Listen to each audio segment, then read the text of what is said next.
Apocalyptic Black Technology System.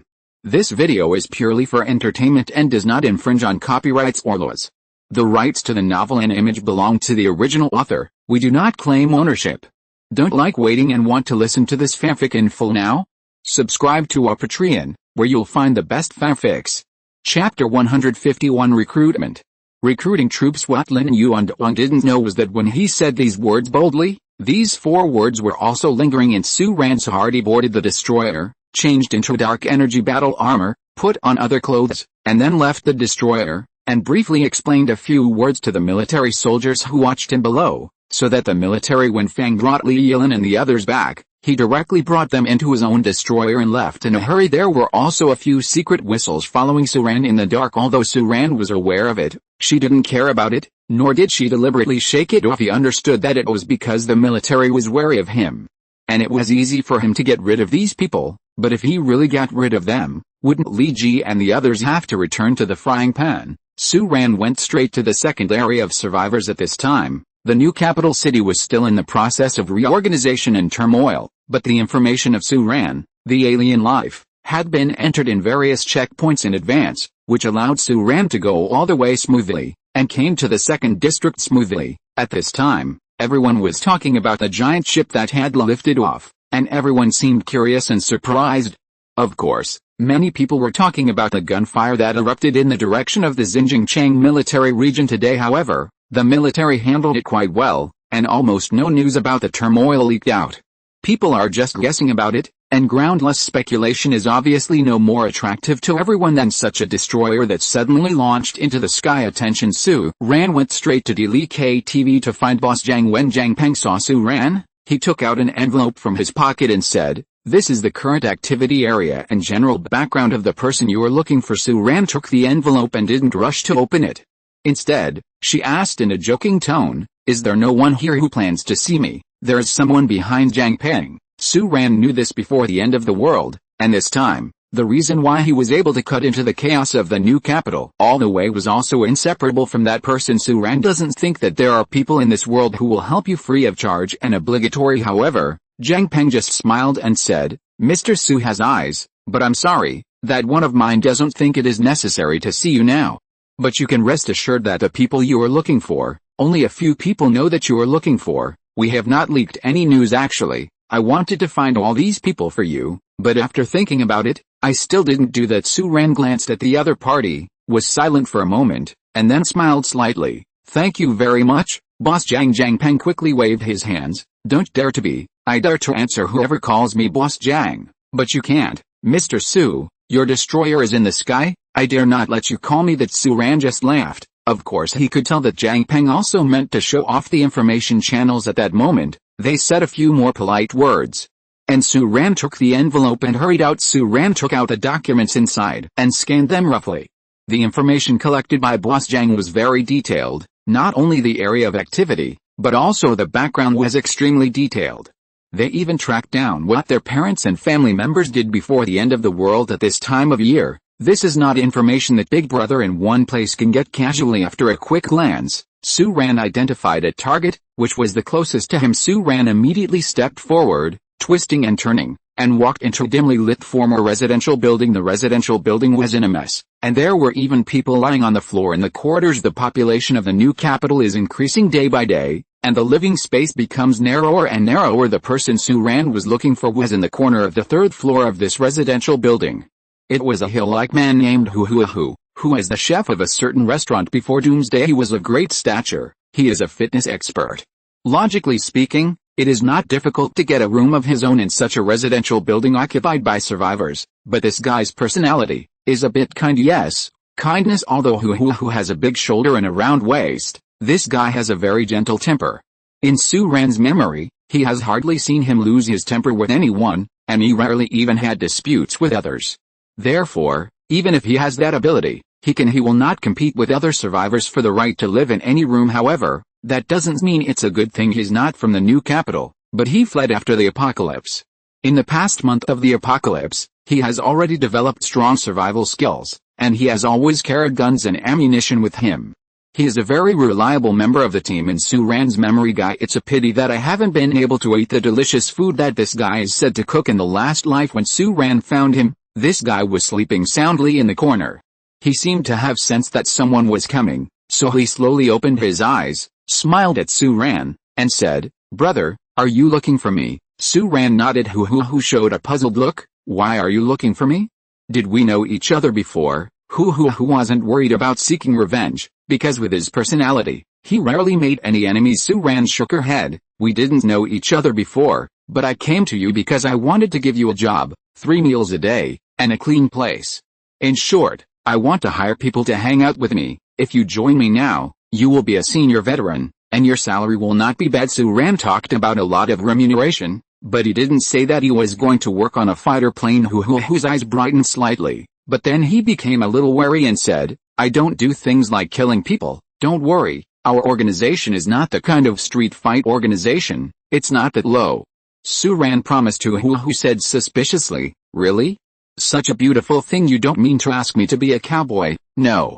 Su-Ran almost spat out a mouthful of blood. "Being a woolen cowherd, not a cowherd then." Who smiled reassuringly, and said, "Well, I will definitely do such a good job, but we must make it clear in advance. If I think I am not suitable for your job, can I resign? Do you think this is before the end of the world?" Su-Ran sighed and said, "Yes, don't worry, I won't chop your hands and feet or anything like that." Whose eyes became brighter and brighter. If he didn't fight for food, it didn't mean he didn't want to have something. This point, as an old acquaintance, Su-Ran is clear. In the previous life, this guy often told himself that he wanted to eat delicious food, drink spicy food, and live in a villa. Therefore, he can be regarded as prescribing the right medicine now. Chapter 152 Tongmai Okyu. When he walked out of this residential building, there was already a burly man with big arms and round waist standing behind Su-Ran. That was who had been promoted to Su-Ran's younger brother. The food, drink, and living together with Su-Ran's nonsense about a beautiful future successfully made who completely devoted to him. And when he entered the military zone and got on the destroyer, Su-Ran believed that even if this guy wanted to run, it would be too late. But Su-Ran also believed that at that moment, who would not leave. Who stood behind Su-Ran, rubbed his hands and smiled. "Brother, what shall we do next?" Su-Ran glanced at him and said, "Do I look older than you?" Who smiled awkwardly and said, "I watched the show on TV. Don't you have to call him big brother? They're all old acquaintances, and this is a big brother." But it makes Su-Ran feel a little embarrassed. He thought for a while, and said, "Don't call me big brother, it makes me look like a gangster. It's illegal to do this these days. If you put it on you reading novels can drive you crazy, don't you know? Then what do I call you?" Who scratched his head, looking a little naive. Su-Ran said, "I haven't figured it out yet. This question is open to discussion. Let me find the next person first." "The next person?" Who was puzzled. "That's right, it's the next person." Su-Ran said, "Didn't you just ask us what we're going to do next?" "It's recruiting troops." Su-Ran took who all the way through the streets and alleys, from the 2nd district to the 3rd district, and found his second target in an underground casino. Although the situation in the new capital city has been turbulent recently, and there was almost a devastating crisis, whether it is the spore life or the human military, they have controlled these very well. In addition to making everyone in the new capital city feel a feeling of white terror, but it is difficult to interfere with the operation of this black industry as long as this kind of thing is profitable and the government does not come to beat me. I will continue to run it, because there are always people who are willing to do it twice, especially after the end of the world. There are many desperate people and people who have lost their goals. This is a place where you experience pleasure or have unrealistic dreams of getting rich. Some people are always like this. The more they fail, the more they indulge. Su-Ran led who into the smoky underground casino. Who immediately became a little nervous because he had never been to such a place. Strangeness. Who followed Su-Ran around for a long time before he saw the person Su-Ran was looking for. When who saw that person, the first thing who saw was a pair of long white legs, swinging back and forth, making people dizzy. Who thought to himself, this leg must not be 2 meters long. Then he moved his gaze upwards, and only then did he see the whole picture of the man clearly. It was an extremely outstanding woman with a pair of eye-catching long legs, a height of 1.7 meters, a perfect figure, small leather pants, a leather jacket, exquisite facial features, red lips like blood, sitting on an old table. dangling his legs and smoking a cigarette, giving people a coquettish and wild feeling the first time he saw her. Who thought she was the kind of top-notch girl who came out.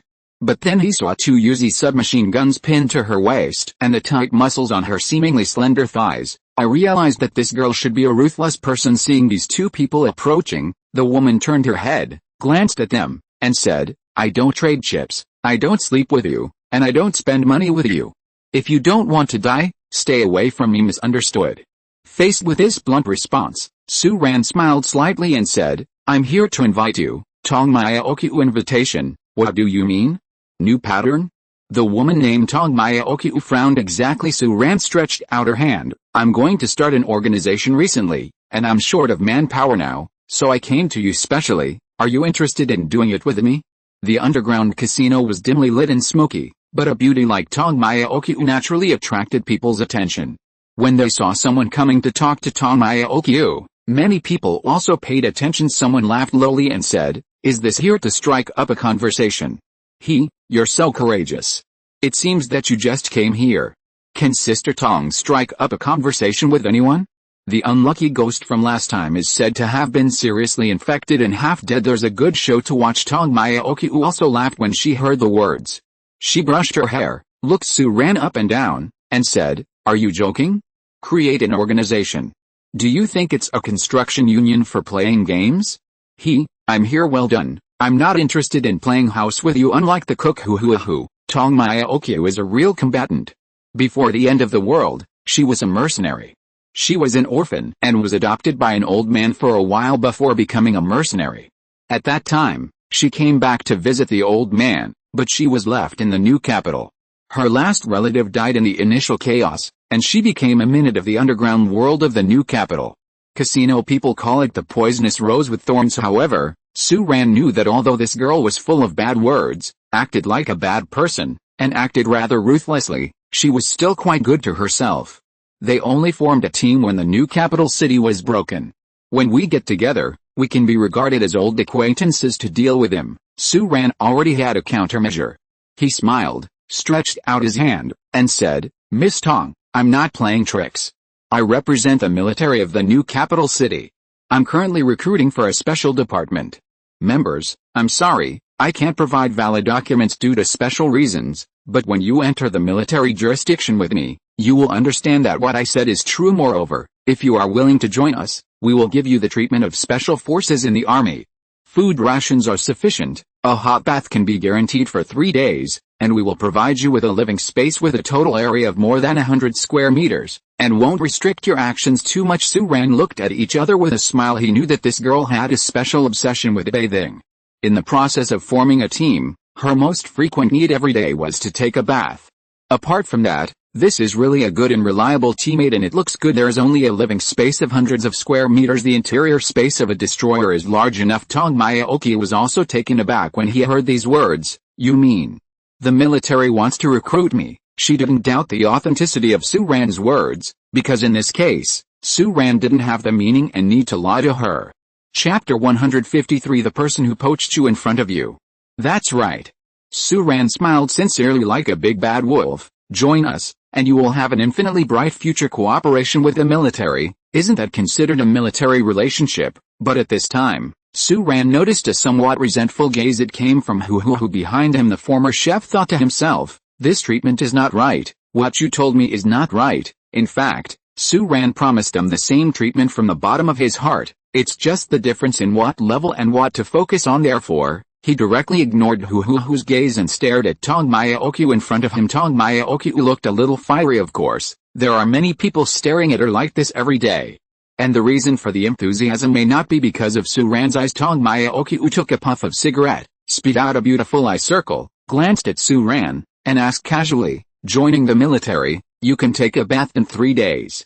Is it true, real, or a hot bath?" "Absolutely hot water." It was Tongmaya Okyu who narrowed her pretty eyes slightly, her long eyelashes trembling, as if reflecting the woman's somewhat excited mood. At this moment she finally jumped off the table. "Okay, what you want to say is true, then I will follow you, but if you dare to lie to me, how?" Tongmaya Okyu ended with a sneer. She dared to agree to Su-ran so readily. She was also using her own strength.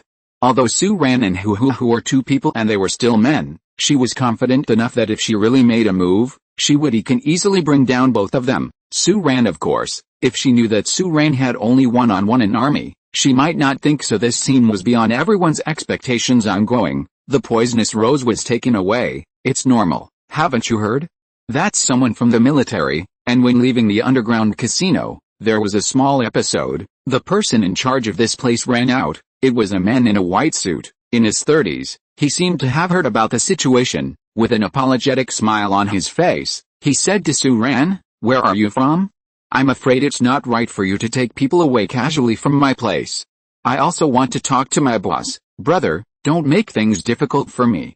Su Ran didn't have the time to waste time with him. He could tell that this guy implicitly meant that they also had backgrounds, but because he couldn't figure out Su Ran's origin, the other party was extra polite. Tong Maya watched this scene with great interest, as if intending to see how Su Ran would respond, but what no one expected was that Su Ran was not polite at all. He said directly, "Okay, I see. You can directly tell the above that it is Su Ran who took people away from you. If he still wants to find me, if there is something wrong, you let him go to Jin Xian or Li Ji." After saying these words, Su Ran walked away with the two younger brothers he had just adopted, but the man in the white suit stood there in a daze. A little surprised and speechless. "This breath is too big, poaching my people in front of me. He has heard of Jin Xian's name before. It is said that he is an old seniority in the government area, and now he is a first-class big shot on the new capital." He hadn't heard of Li Ji, but being able to be pulled out alongside Jin Xian proved that he was also a big shot. The man in the white suit didn't suspect that Su Ran was bluffing because it's very simple. The new capital is just that big, and this is not the end of the world. If you offend someone in one place, you can go to another city.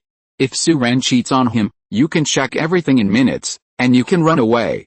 No, besides, if Su Ran is really incompetent, it is absolutely impossible to keep someone like Tong Maya. Tong Maya followed Su Ran out of the underground casino. Although she has never heard of Jin Xian or Li Ji, she can guess that these should be the names of some important people. At this moment, she can't help but turn her beautiful eyes. "I said, what do you call it, Boss Su Ran?"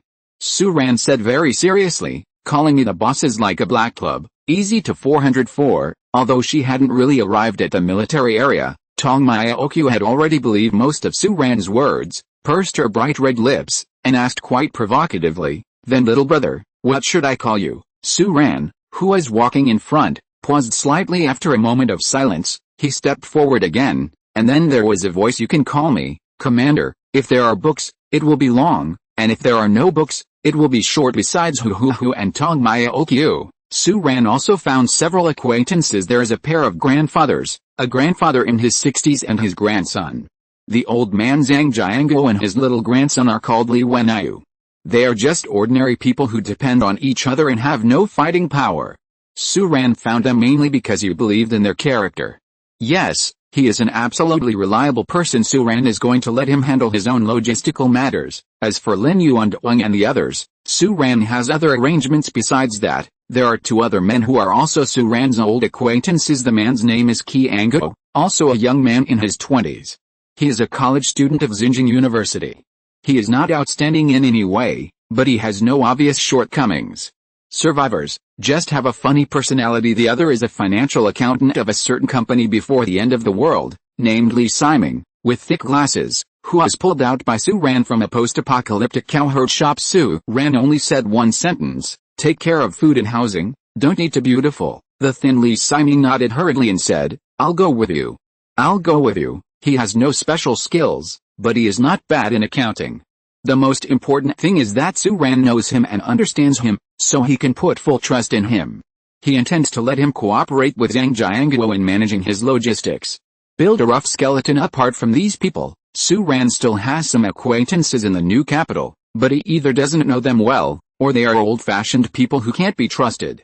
Su Ran doesn't plan to pull them in for the time being. Even if he pulls them into his chariot, he will not let these people become the core layer. After gathering all these people, Su Ran found out a person sent by Li Ji who had been following him secretly, and said directly, "Arrange a car for us and return to the military area." The follower soldier looked aggrieved, but he immediately contacted his superiors and hurriedly arranged for a car to pick up Su Ran, a group of young and old, who looked like a mob, and returned to the Xinjiang military area. Chapter 154. Goodbye Chen Donglian. When entering the huge shadow of the destroyer, everyone was still in a dream. By this time it was completely dark. Tong Mayaoki was surprised. Su ran. No, Commander, you are the owner of this spaceship. That foreigner? Shocked, Tong Mayaoki almost said the word alien, and the others were also shocked. Of course, although the news of the aerial fighter plane rising in the city spread quickly, not everyone knew about it. For example, Hu Huahu and Zhang Jianguo, they had no news. How could they know? At this moment, he was also very surprised by the flood of messages, thinking that he might have been pulled into some special department. The old man Zhang Jianguo thought more about it. He felt that he didn't have any commendable skills or specialties. Would he want to drag himself into human experiments? Thinking of this, the 60-year-old man couldn't help becoming nervous. He even tightened his grandson's hand slightly, and looked at Su Ran in a panic. Although the cowardly finance manager Li Siming was flustered, he didn't dare to speak. He just felt as if he had fallen from the cowherd's nest into a great place again, and he didn't know whether it was a good thing or a bad thing. But Su Ran didn't explain too much. He still had a series of things to deal with. He used the traction device installed on the destroyer to send these people one by one to the destroyer. On the destroyer, Yuan Licheng and the others have already been there. When Su Ran left, he had already installed the authority system of this new destroyer, and Yuan Licheng and Li Yilan, who had received certain knowledge indoctrination, could from this take them aboard the destroyer. Su Ran first handed Tong Mayaoki and others to Yuan Licheng and others, and let Engineer Yuan take the new members of the fleet to get acquainted first, and then he left the destroyer again. As soon as Su Ran left, Li Siming quietly pulled Li Yilan, who seemed easy to talk, and said, I said, girl, were you also kidnapped? Li Yilan greeted her with a smile at first, but she didn't expect to hear such words. She couldn't help being a little surprised. She froze in place, opened her mouth, and didn't know what to say for a moment. On the other hand, Lin Yuan over there quietly watched this side. Seeing this scene, he walked over from one side and started chatting with Li Siming. We chatted. Tong Mayaoki, who has been silent, but has been quietly looking around at this time. Su Ran was riding in a military vehicle to the direction of the isolation area. He wants to meet Chen Donglian, head of the regiment. First it turned out to be Li Changzhao, who came to pick up Su Ran. He handed Su Ran a bunch of documents and said, Mr. Su, this is not the first time we have met, so I won't be polite. Let's get straight to the point. We have already reported to the capital. Knowing the situation, I hope to find out your background and strength, and what you can provide us. This is straightforward enough, but Su Ran won't be frightened. I'm an alien. Who am I afraid of? Su Ran said lightly. Then let's see what you can provide me first. Li Changzhao smiled slightly and said, please rest assured, Mr. Su, we will transport a large amount of raw ore to Xinxing Square, where your destroyer is located tonight, as the deal we have negotiated in the previous agreement condition. If you guessed right, this batch of raw ore should be the batch that the military took away from Aodong City, right? Su Ran's thoughts turned slightly, but she just smiled and said, okay. Li Changzhao saw that Su Ran had no intention of continuing, so he continued. However, Xinjiang also expressed that they are willing to dispatch troops from the Northeast Theater to provide us with a large-scale fighter group for our possible counterattack against the Sky Carrier. Contribute the Nest's cause. If the plan goes well, it will be the first time since the disaster broke out Asia. No, the first large-scale counterattack on a global scale. The latter words were obviously what Li Changzhao wanted to say. The always calm Secretary Li showed a little emotional excitement and a little excitement. However, he immediately adjusted his mentality and said, Mr. Su, we will hold a joint meeting recently, and we hope you can attend the meeting. Of course, before that, we must ensure that the threat of spore life to the new capital is reduced to zero. And for the sake of safety, we also want to test you on one side. We have no other meaning, just want to confirm whether you are also parasitized. Su Ran nodded. Of course, he understood the military's concerns. There was a real need to rule out the danger caused by being parasitized. Of course, there was also the deep meaning of conducting an all-round inspection of himself as an alien. Su Ran is not worried about this. You can't even handle spore life, so can you still find out a system that can't handle spore life? At this moment, their speed was slowing down. They are driving into the confines of the new quarantine zone. The reason for the slowdown is that in the new isolation area, a large number of survivors are pouring out of the streets and houses. Someone shouted in the dim night, Mr. Su. The voices of these people were very low, but one after another, spread along the long street. Those were not some grand and thunderous harmonies, but just shouts. shining like stars in the night. As soon as the destroyer took off, they already knew who was coming.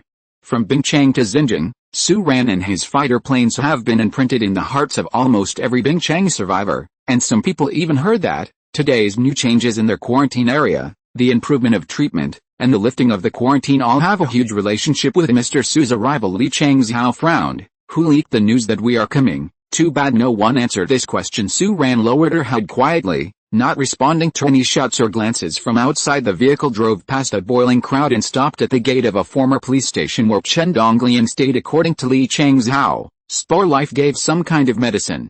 After taking it to Chen Donglian, the head Chen, who had been in a semi-comatose state for several days, finally woke up slowly, although he was still very weak, but it was out of danger after all, and the military immediately confirmed through their instruments that Chen Donglian was not parasitized. Seeing Su Ran walking in, Chen Donglian, who had already learned about the latest situation, let out a sigh of relief, and said with relief, Su Ran, I brought the survivors of the Ice City and arrived in the new capital smoothly. Chapter 155 Sincerity. This book will be available on May 5th. Li Changzhou followed closely behind Su Ran, and was a little surprised to hear that the first sentence Chen Donglian and Su Ran said was this, but Su Ran didn't show any surprise. He laughed and said, Old Chen, our plan has succeeded. We met in Xinjiang. Su Ran understood what Chen Donglian was thinking. No one knew what kind of pressure this instigating regiment leader Chen was under during the Bingchang retreat. That's not an escort mission, and it's not the concept of success and failure at all. That's tens of thousands of lives. If they succeed, those survivors who trust them will survive, but if they fail, it doesn't make any sense. Chen Donglian will die, and the reason why he is so excited to see Su Ran is because they fought all the way from the new capital that day. Su Ran's destroyer fell from the sky, diverting away the sky brood in front. Yi Kijin was anxious to support Su Ran. Why not Chen Donglian? Seeing Su Ran's destroyer falling to the end of the field with a flash of comet-like light, he truly regarded Su Ran as his comrade in arms. He felt more uncomfortable than anyone else when he watched Su Ran lead the sky brood away. But he wanted to go on for the sake of those tens of thousands of lives, so he couldn't support him, and he couldn't even get even a little closer to Su Ran's position. Fortunately, Su Ran also appeared here today. Their plan finally succeeded. Although there were many twists and turns, they still met. Merge. At this moment, Chen Donglian actually had some tears in his eyes. I'm sorry, Su Ran, I had no other choice at that time. Su Ran nodded slightly. He actually felt that there was nothing wrong with Chen Donglian's choice, but he still chose to accept the other party's apology at this time to comfort him. Chen Donglian showed such an emotional side, which made Su Ran a little unsure how to deal with it. Su Ran didn't stay here for too long with Chen Donglian. He mainly asked about the details of the previous escape process, and how they got infected with the spore virus. It is also difficult for Chen Donglian to give any useful information about this. Well, to be honest, I don't know too well. The stake leader was gone at that time, and those who returned to the team later, thinking about it now, should have been parasitized.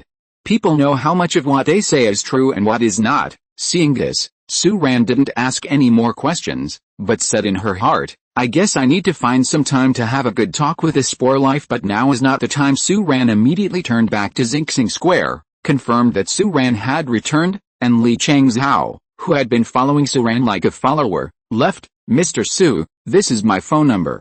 I am in the military area, government area, in the 2nd district and the 1st district. The signal can be guaranteed. If you need anything, you can contact me at any time. And Major General Li Ji asked me to tell you that he has found the answer to your question. Su Ran nodded. Li Changzhou showed a strange look, and said, the Spore Life is preparing to attack the Sky Brood. As a person close to Jin Xian, Li Changzhou knows a lot of things, and Li Ji obviously did not avoid him on this issue. Furthermore, according to known information, those spore beings are fully preparing for the battle against the Sky Brood.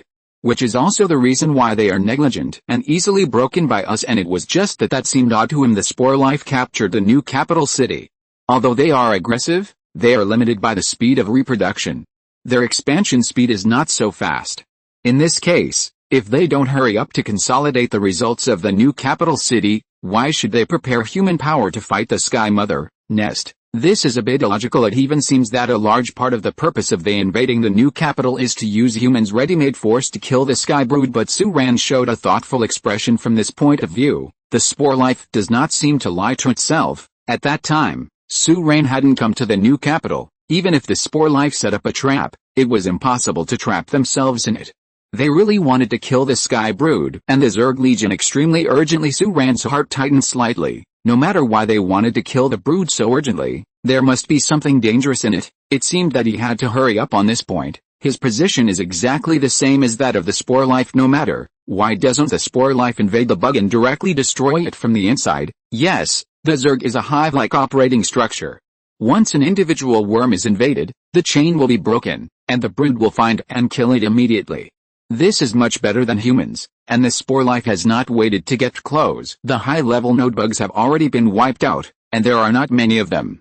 Obviously, they dare not take the risk and plunge into the overwhelming Zerg army. Thinking of these miscellaneous thoughts, Su Ran sent Li Changzhou away, then turned his head and began to face up to the mountains of raw ore piled up on Xingxing Square. Li Ji was still very proud. Su Ran said that he wanted the raw ore, so Su Ran pulled it all over, and the entire square and surrounding streets were almost filled up, like a hill.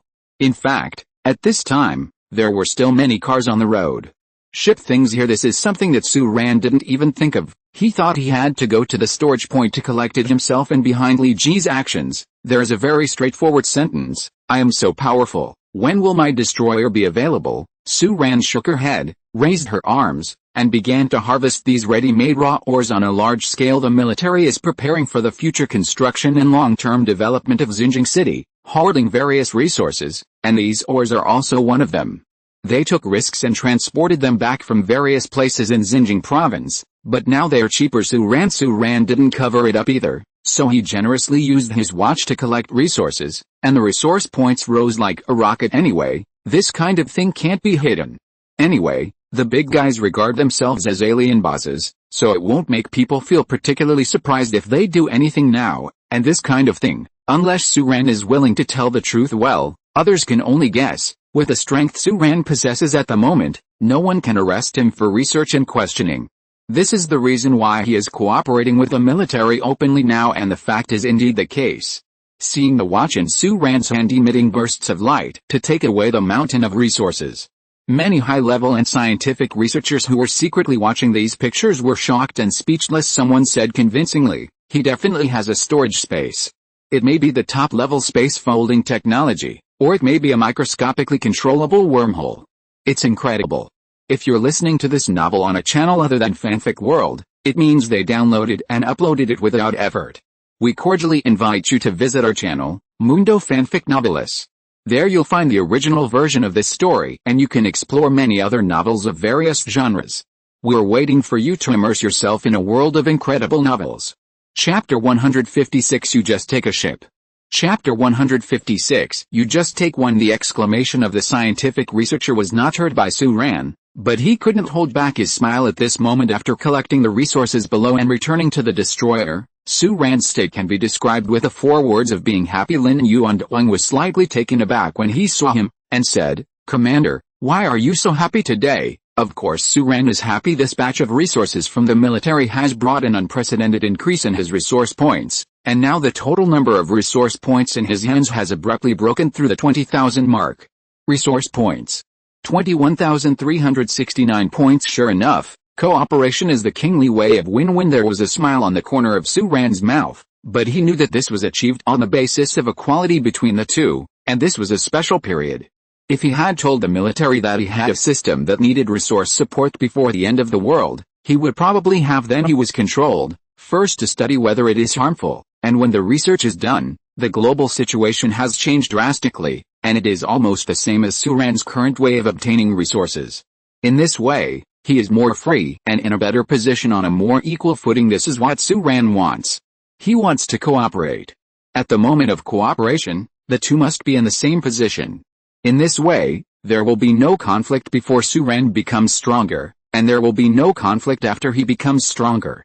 Conflict broke out. Su Ran asked curiously, "Why did you call me commander?" Lin Yuan just smiled at this. Of course this is the latest address he got from Tongmaya Oku. Su Ran could guess a general idea, so she didn't ask any more questions. Instead, she first found Tongmaya Oku and the others, temporarily placed them in the destroyer, and began to build several sets of training equipment in the system. Prepare them to be qualified destroyer pilots. That's right, a qualified destroyer pilot. Su Ran pulled Yuan Licheng and Lin Yuandong over, and said, in the past 2 days, I have a task for you, which is to recruit people. Lin Yuandong and Yuan Licheng are both human beings.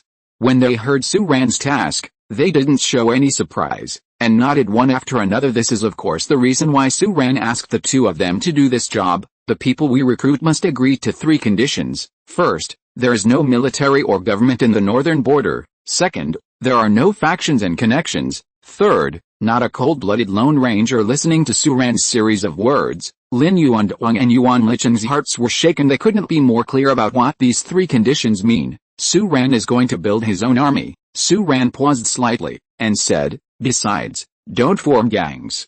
I know that you are not here to be volunteers. No one will work hard with strangers to be volunteers.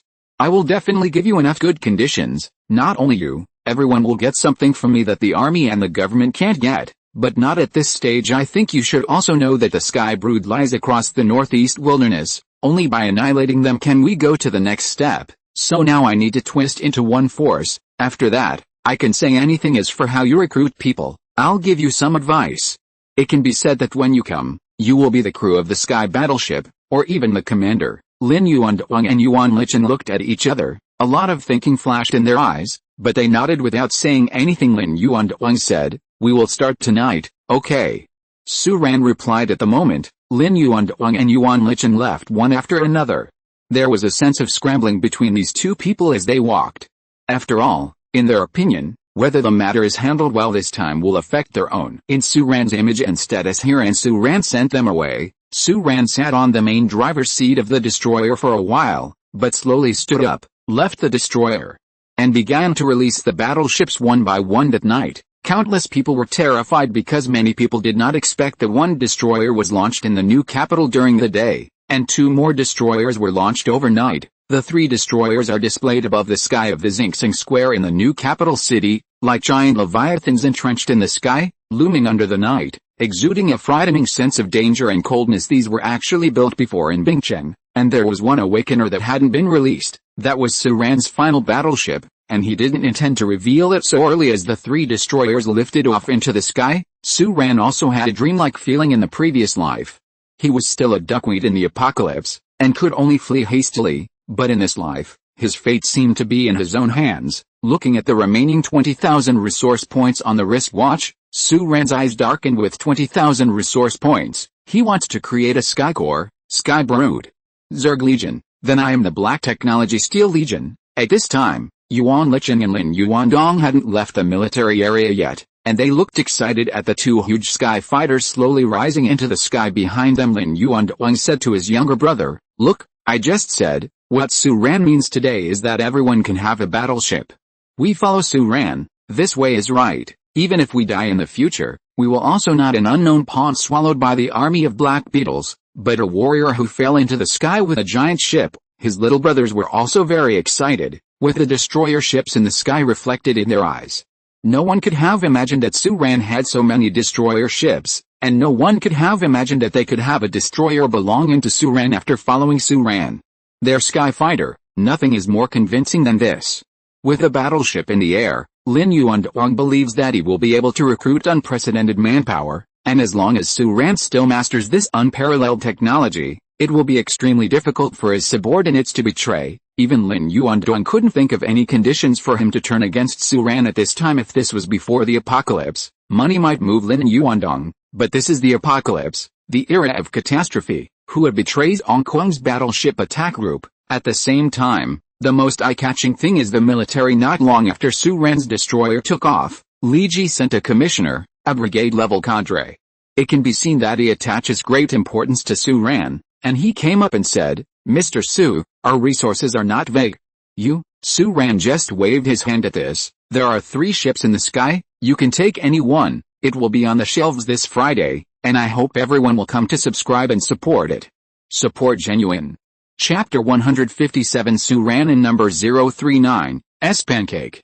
The cadre was a little dumbfounded by Su Ran's boldness. Why is this tone the same as giving carrots and cabbage? However, Su Ran has already completed a series of operations through the system, disconnected one of the 3 destroyers in the sky from the system, kept the basic driving instructions, and then handed it over to the military. Okay, permission, the settings have been completed, and now the plane is empty. The first person to enter the destroyer will be the highest authority user of that destroyer by default. You can deal with it as soon as possible. After saying these words, Su-Ran turned around and left, but the cadre was still in the same place in a daze, and when Su-Ran was gone, he came back to his senses a little awkwardly.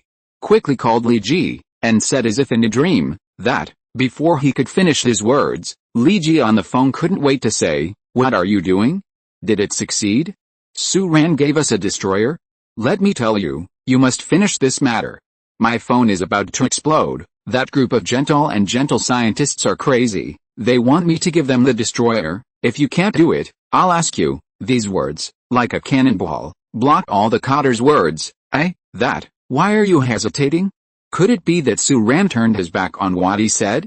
That's not okay. We are reasonable. I am so arrogant. If he plays tricks on me, we can't show our cowardice. Only at this moment did the cadre have a chance to say a word.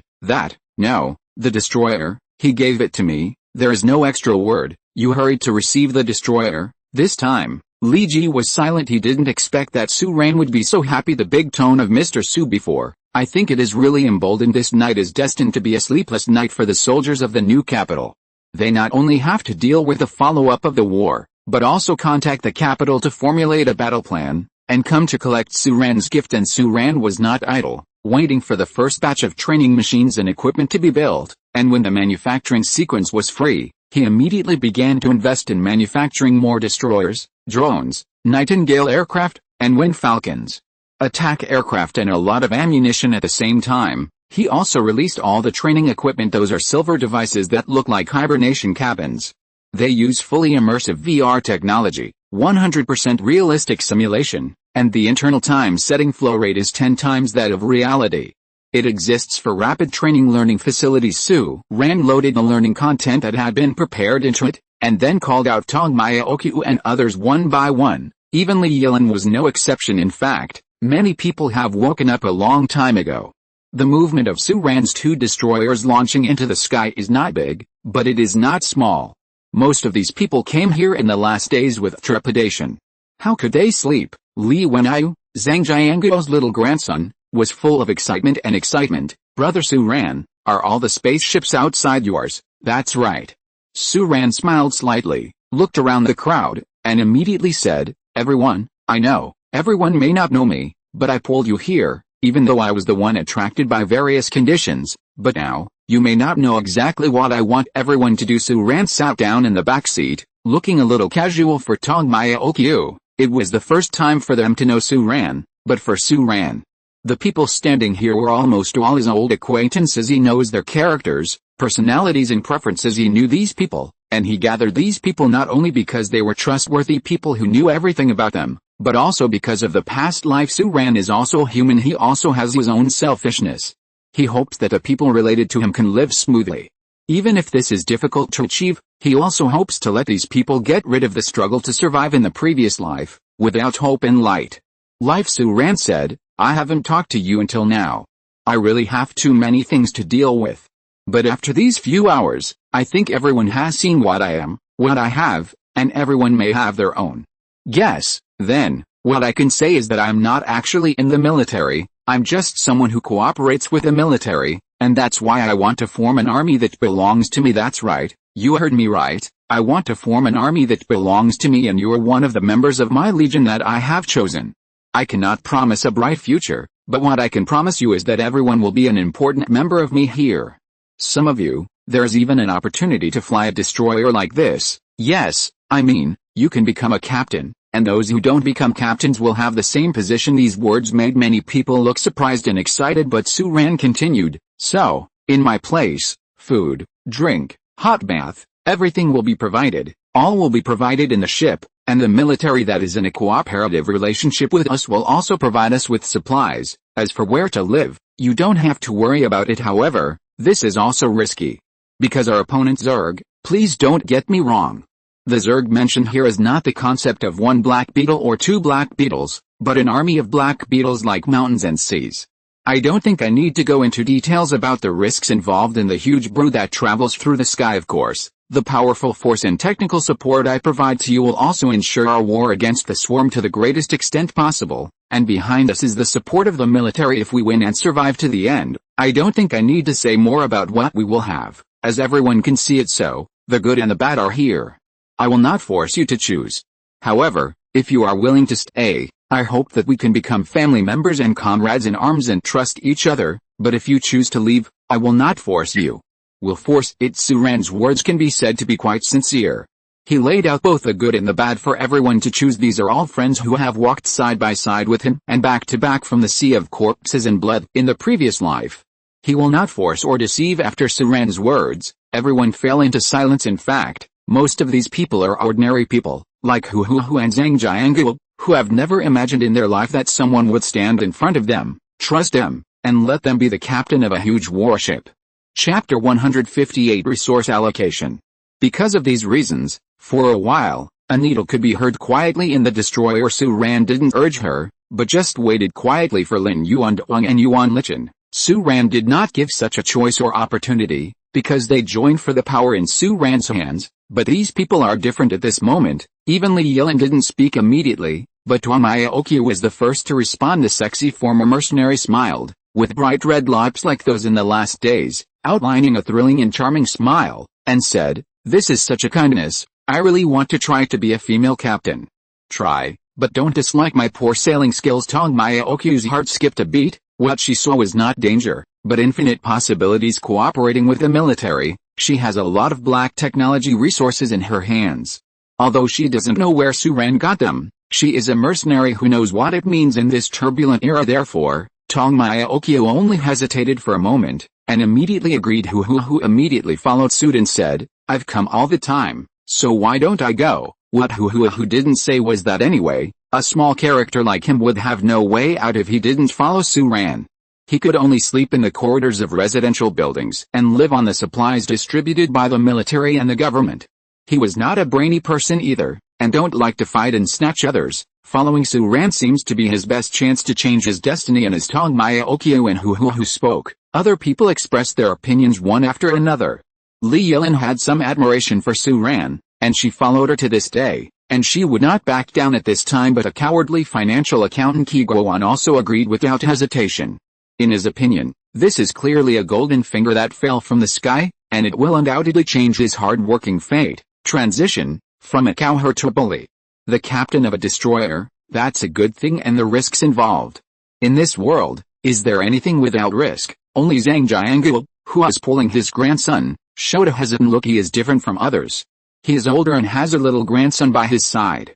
He always thinks more than others, and has more worries. Of course Suran noticed this. He didn't tell the other party that if the other party chose to stay, he would not be sent to the front line, because in this era, there is no such difference. As long as he's on the battlefield, there is danger everywhere, and vice versa. However, fleeing is actually the same danger. Zhang Jianggu was silent, but Li Wenyu said excitedly, "Brother Commander, I agree, my grandfather and I agree." Being called out by this guy in a childish voice, Suran suddenly felt that I was the king of children. After hesitating for a long time, Zhang Jianggu nodded, and said, "Okay, Mr. Su, you think highly of us, and it's a blessing for us to give us this opportunity. Of course we are willing to stay, but I am an old man, flying a spaceship or something, I'll forget it. You let me take care of everyone's daily life, some chores, and give us a place to eat and drink, that's all." Suran only smiled slightly at this, nodded silently, did not say anything else, and turned his gaze to the training equipment on one side. After a brief introduction, he semi-forced them all into the training equipment at this time. Suran would like to thank the destroyer's fuel-like holographic operating system. With a little practice, he can get started, which saved him a lot of time in training the crew. Of course, being able to get started is not the key, and it is impossible to drive away the destroyer even if he can operate it. Only Suran releases the authority through the system, and other people have the possibility to control the destroyer. As long as Suran wants to, he can withdraw this authority in an instant. No matter what, no matter how well you drive and how far you run, you will lose control of the destroyer in an instant, and falling will be the best end. But Suran didn't say this, although these people are his old acquaintances. They are only from his point of view after all, and he still has to reserve some means. After all, Li Yilin was no exception. She was directly thrown into the training equipment by Su Ran, but when he turned his head, he saw little girl Xin Yu and Li Wenyu looking at him eagerly. Su Ran didn't think about these two children, and didn't build so many devices. Xin Yu blinked her big eyes and said, "Brother Su Ran, can we also participate in the training together?" The idiot Li Wenyu is very straightforward. "Brother Su Ran, can we play too? I have only seen the fully immersive cabin in cartoons. The one you watched might be called anime." Su Ran silently added a sentence in her heart, stared at the two children for a while, then sighed, and said, "Look who has stepped back to rest. During that free time, you can try." Xin Yu and Li Wenyu immediately cheered up. After Su Ran explained a few more words, he left in a hurry and turned to another corridor. He then gave the order to the destroyer and the system at the same time, "Block the arsenal and all hatches, and only the living area and the ship will be closed. The bridge is open to Xin Yu and Li Wenyu, and all other permissions to them are closed." Su Ran didn't want to turn around and see Li Wenyu and Xin Yu playing a game of throwing sandbags with tactical grenades in the destroyer. After dealing with these, the sky has brightened, and Su Ran's manufacturing channel is operating at full capacity to build more war equipment, and even put them in sequence. In the next few days, the system will non-stop create a set of war equipment for Su Ran. Batch the Iron Legion. With 20,000 resource points, Su Ran spent more than 5,000 in one night when descending from the destroyer. Su Ran dropped the 5,000 resource points on the primary dark energy stimulating drug unit. 3 courses of treatment, logically speaking, 1 treatment a week, and now 1 is produced, which is just right. Preparations are important, but you can't lose yourself, right? If people are not for themselves, heaven and earth will perish. Destroying the Sky Brood is of course very important, but Su Ran has no intention of sacrificing himself to fight. The key is for him to survive and win the battle, so strengthening himself is also very important. Moreover, Su Ran believes that since he just donated a destroyer yesterday, the military will definitely continue to reciprocate. Resources are indispensable, of course. The military must soon realize that the resources they provide are closely related to Su Ran's shipbuilding, and by that time, the military may cut costs. After all, Su Ran is an alien in the eyes of the military. Although they need Su Ran's power to fight against a brood, they absolutely do not want another extraterrestrial force to become stronger on Earth. Thinking of this level, Su Ran felt a little depressed on how to make the military feel sorry for me without overthrowing my own alien setting. Chapter 159 Anti-Human Behavior. Chapter 159 Behavior against humanity. With strange thoughts in his head, Su Ran returned to the ground in Xingxing Square. There are people who squat Su Ran 24 hours a day at this time. Su Ran just appeared, and a soldier ran up all the way, stood at attention and saluted, and said loudly, "Mr. Su, I am your exclusive driver, you can let me drive for you wherever you want." Seeing this man, Su Ran's eyes widened because this person is none other than Wang Guoan, that recruit under Zi. Su Ran said, "I heard that Zi and Yi Kijin went to the front line to investigate and guide the way. Why are you here?" Wang Guoan scratched his head depressingly. "The squad leader said that I would only hinder him if I went, so let me wait for you here." "Mr. Su, tell me, am I the soldier who hinders you?" Su Ran just smiled. Wang Guoan was a fan of the authorities, but Su Ran could see clearly that it was Zi who knew that this trip was dangerous and was protecting his recruit, and with Wang Guoan's personality, he didn't need Su Ran to comfort him. He quickly laughed and said, "But the squad leader is right. He said that you will definitely come to the new capital, and that's true, haha. Before he left, but I have been thinking about you all the time. I didn't expect to let me see you first." "Su Ran, I understand the meaning of this, but what do you mean by gay?" Wang Guoan's presence here must have been deliberately arranged by some people, and this is also a kind of friendly expression. Su Ran and Wang Guoan chatted briefly, and then set off immediately. The first person Su Ran wanted to meet was Qiao Xiangjun. Although he had learned from the military that old Qiao was not parasitized, Su Ran was still a little worried. He wanted to use old Qiao as a matchmaker, but he almost killed his old friend, and Qiao Xiangjun's condition is better than what Su Ran imagined. The tragic death in the escort mission was already the biggest blow in his life for him, and the following things are nothing. The two met in the dormitory of the military camp. Seeing Su Ran, Qiao Xiangjun said with emotion, "My boss, Zhang Yuwei, was actually parasitized, and what's frightening is that I, a sniper who should have the advantage of observation, didn't notice it at all, and even obediently handed over the dark side thought to him out." Su Ran patted him on the shoulder and said, Any plans for the future? I've heard about you. Qiao Xiangjun said, I didn't expect you to be the savior of Bingcheng the savior? This is the first time I've heard of this. Su Ran was a little surprised. Qiao Xiangjun said, as for your invitation, I've made up my mind and I'm following you. Anyway, now that my superiors and comrades who have been good to me are gone, I don't have anything to rely on. To be honest, I'm a little disheartened. Whether it's with you, in the army, or even working alone, I don't have any goals. I can help others and let more people survive. This is barely the goal and motivation for my current actions, of course. This is my own idea. There is another reason, that is, the higher-ups asked me to accept your invitation and let me follow you. If you have anti-human behavior, I will report it as soon as possible. Anti-human behavior? The corner of Su Ran's mouth twitched. Won't it violate the confidentiality regulations if you just say this kind of thing? Qiao Xiangjun said, they think you are an alien, but I don't think you are. This sentence surprised Su Ran. He said. Why do you think so? Qiao Xiangjun replied very concisely. Which alien life would run Toyodong City and meddle in saving a dying human being? Just give him a powerful black technology weapon when we meet. Qiao Xiangjun stopped at noon, and there was still half a sentence. If this is done by aliens, wouldn't it be a brain twitch? That he didn't say, but the two of them looked at each other and understood the words. Su Ran didn't know whether to cry or laugh, and Qiao Xiangjun said at this time, in my eyes, only human beings can do this, and they are the kind of people who hope that human beings can win and hope that more people can survive. So, Su Ran, having said that, Qiao Xiangjun slowly stood up from his seat, faced Su Ran, stood up straight with his legs limping, and suddenly performed a very standard military salute, and said loudly, Qiao Xiangjun, report to you. Please command. This was in the barracks. Qiao Xiangjun's voice was loud, and many people looked at him. Su Ran raised her head slightly and looked at old Qiao, who was close at hand. Old Qiao had already taken off his military uniform and put on casual clothes, but his posture was as straight as ever, and all the expressions on his face disappeared, replaced by the solemnity and tranquility of a soldier. His body, as if Su Ran saw him for the first time many years ago. A group of veterans who are silent, calm and mournful, but this quiet scene was quickly broken by Wang Guoan. Looking at Qiao Xiangjun bathed in the morning light, he suddenly felt emotional, stood at attention with a snap, and returned a military salute on the spot, and this also brought Su Ran back to his senses.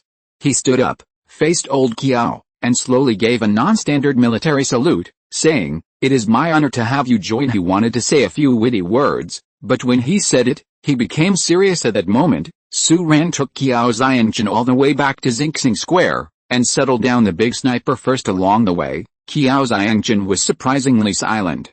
This was the cripple Qiao that Su Ran knew. But during this time, he talked so much, and when he fell silent, Su Ran felt a little uncomfortable. Su Ran couldn't help laughing in her heart. He and Qiao Xiangjun had that experience before, so there was no need to explain anything at this time. Just wait for Su Ran to make some more training equipment for him to use. On the other hand, Su Ran immediately turned back and went to newest defense zone specially set up by the military for the Spore Life. To meet the Spore Life, Su Ran went through layers of security before arriving at the large room where the Spore Life was placed. Su Ran felt that this place was almost like a prison, with monitoring and special equipment for screening Spore Life everywhere. The guards are all awakened, and there are no ordinary people. Wang Guoan was also left outside by Su Ran, and he came in by himself. The Spore Life has also been waiting for Su Ran for a long time. They don't care what the detention environment is like.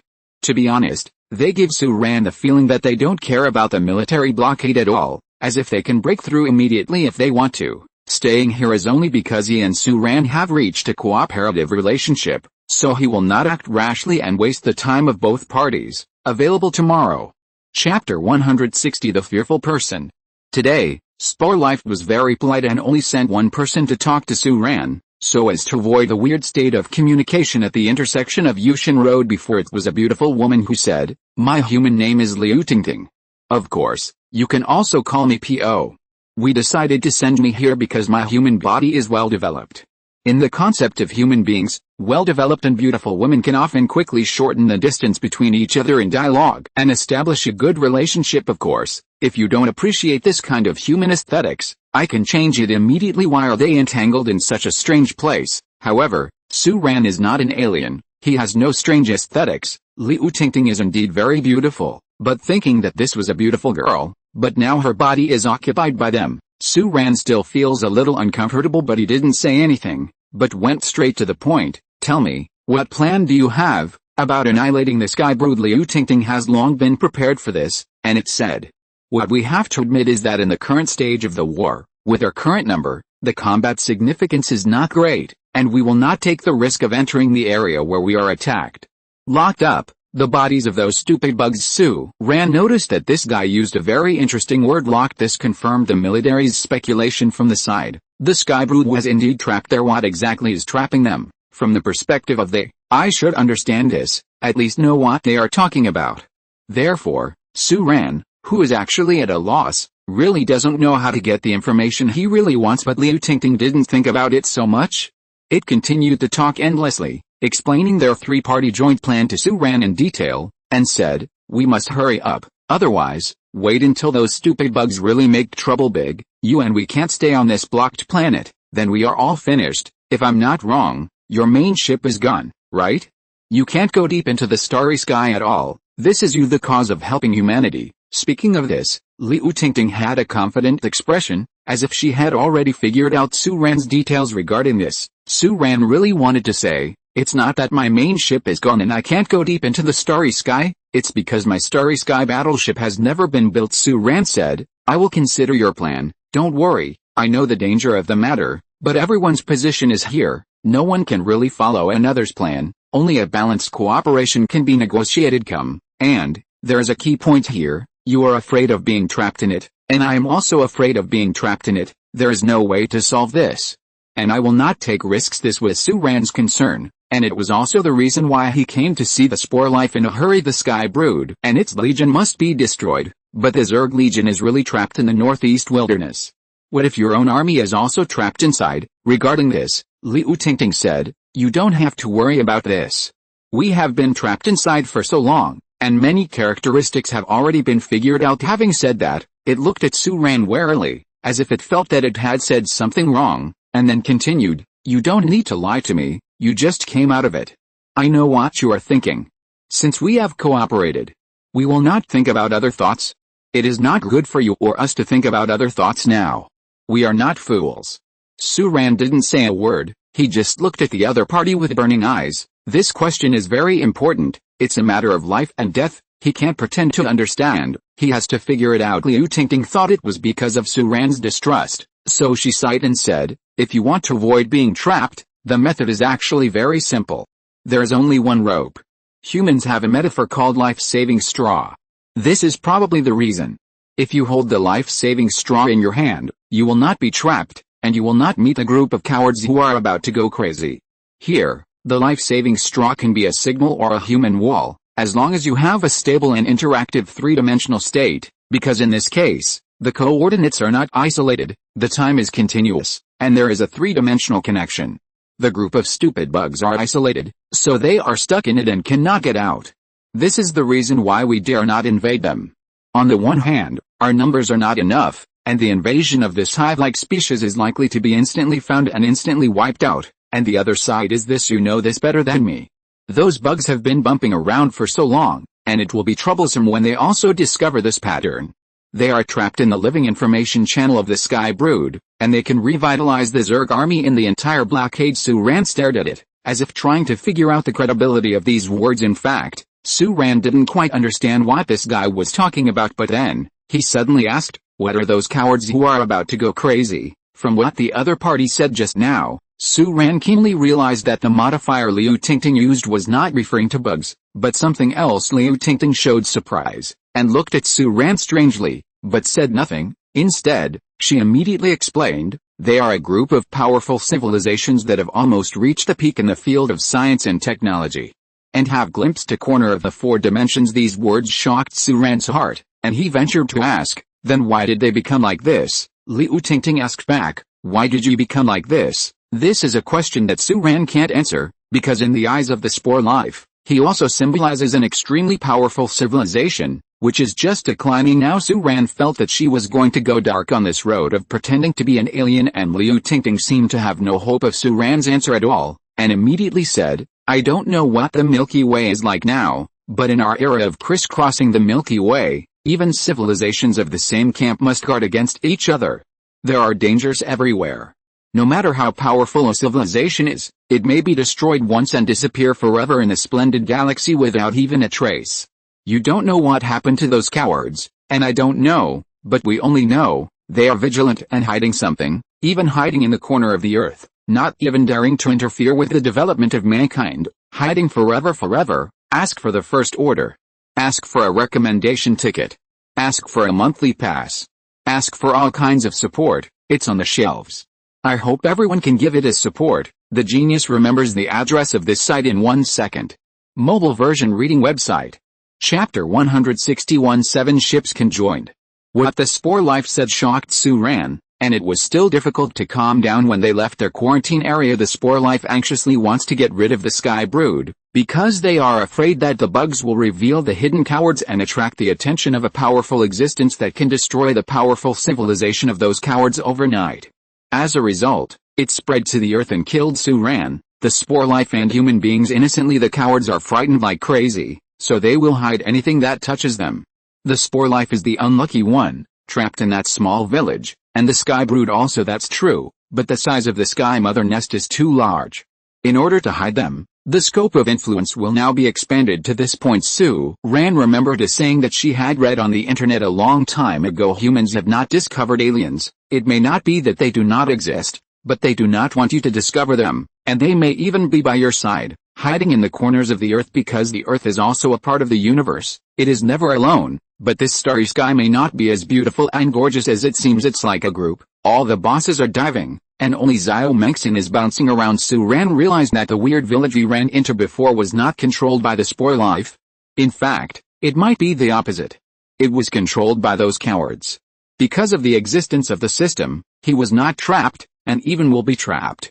The spore life trapped inside was brought out because of this. When they met on Yushin Road before, they expressed their gratitude to themselves strangely, and because of this, the spore life did not appear in the previous life, and because of this, the Sky Brood, which was searching for Suran frantically at that time, also bumped into that weird village because of Suran's relationship, and fell into trouble. Suran found that he knocked out a powerful spore life in a daze, which caused a lot of damage to the new capital, but on the other hand, it was precisely because he knocked out the spore life that he delayed the footsteps of Sky Brood attack. This can be regarded as a bizarre accident, but what Suran is puzzled is that the coward hid in the Sky Brood, but the Sky Brood is there and can still be observed. Isn't this deception? However, spore life doesn't seem to know much about this matter, or it doesn't want to share information with Suran. The way the creatures are all trapped, it's hard to say whether this is a good thing or a bad thing, but these complicated thoughts just flashed through Suran's mind, and they were all left behind by him. These things are too high-end for him now. Those cowards can hide them. Their real threat is not even as great as the spore life. The current plan is to destroy the Sky Brood and expel the Earth's Zerg, find a way to control the spore life. That's right. At this moment, a bold idea was churning in Suran's head. Can he include the spore life in his own camp? Of course, he was just thinking about these things. For the time being, he doesn't even have the ability to control the life of the spores, let alone recruit this group of unlucky and arrogant alien losers. However, this time, in order to obtain relevant information, I should be considered timid. Suran wasn't worried about this, so Luki was. Anyway, now that he could suppress the spore life by force, he wasn't afraid that they would cause any storms at that moment. Suran immediately went to the military area, found Li Ji, and briefly talked about the plan of the spore life. Li Ji's ideas are similar to Suran's, and they can act together, but the planners must be drafted by the three parties, and no one can lead the plan alone. And Li Ji also brought good news to Suran. The Kyoto side, there is news that they will unconditionally support our actions, and they will use this attack on the Sky Brood as an opportunity to fire the first shot of human counterattack. Suran, let's talk nonsense. What's the real plan? Li Ji said in a deep voice. When the war starts, we will dispatch an additional 40 fighter jets. Suran nodded. Turned and left. Li Ji, huh? Why did you leave? Suran said, I have all the fighters. Do I still need to chat with you? Li Ji watched Suran go out with a bit of stupefaction. This guy is too real, isn't it? I'm a major general. The high-level executives of the new capital, which one should I talk to and which one is not polite? At this time, Suran, who was about to go out, paused slightly, and said, also, resources. I want more resources. The military's resources are also limited, and the new capital needs resources everywhere. The batch last night was actually more than half of the resources that the new capital could dispatch. A lot of resources, adding another 10,000 resource points to Suran, and Suran also shared the information obtained from the Spore Life, so that the military can relieve its worries, and let the relatively abundant military build this information channel to maintain the three-dimensional existence. Everything is going on in full swing, while Huhuahu, Tongmaya Okyu and others are getting familiar with the operation of the destroyer during the high-intensity training. They are also getting to know each other and gradually form a team during these 3 days. The entire Xinjiang city has entered a state of combat readiness, and everyone has felt the atmosphere of war that is about to come. Most of the military's arrangements are carried out in secret.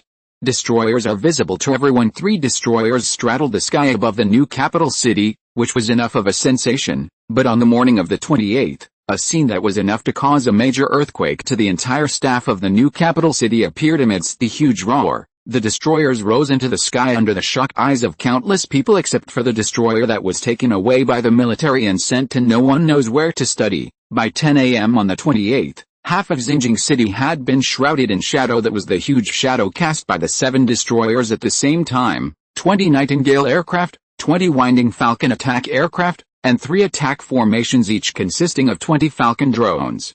A total of 60 Falcon drones have also lined up along the expanded Xinjiang square cloth to go among the 40 manned planes in total. 20 pilots are from the army, which is the personnel support provided by the military to make up for the lack of combat sequences here in Suran, while the remaining 20 planes are from the military.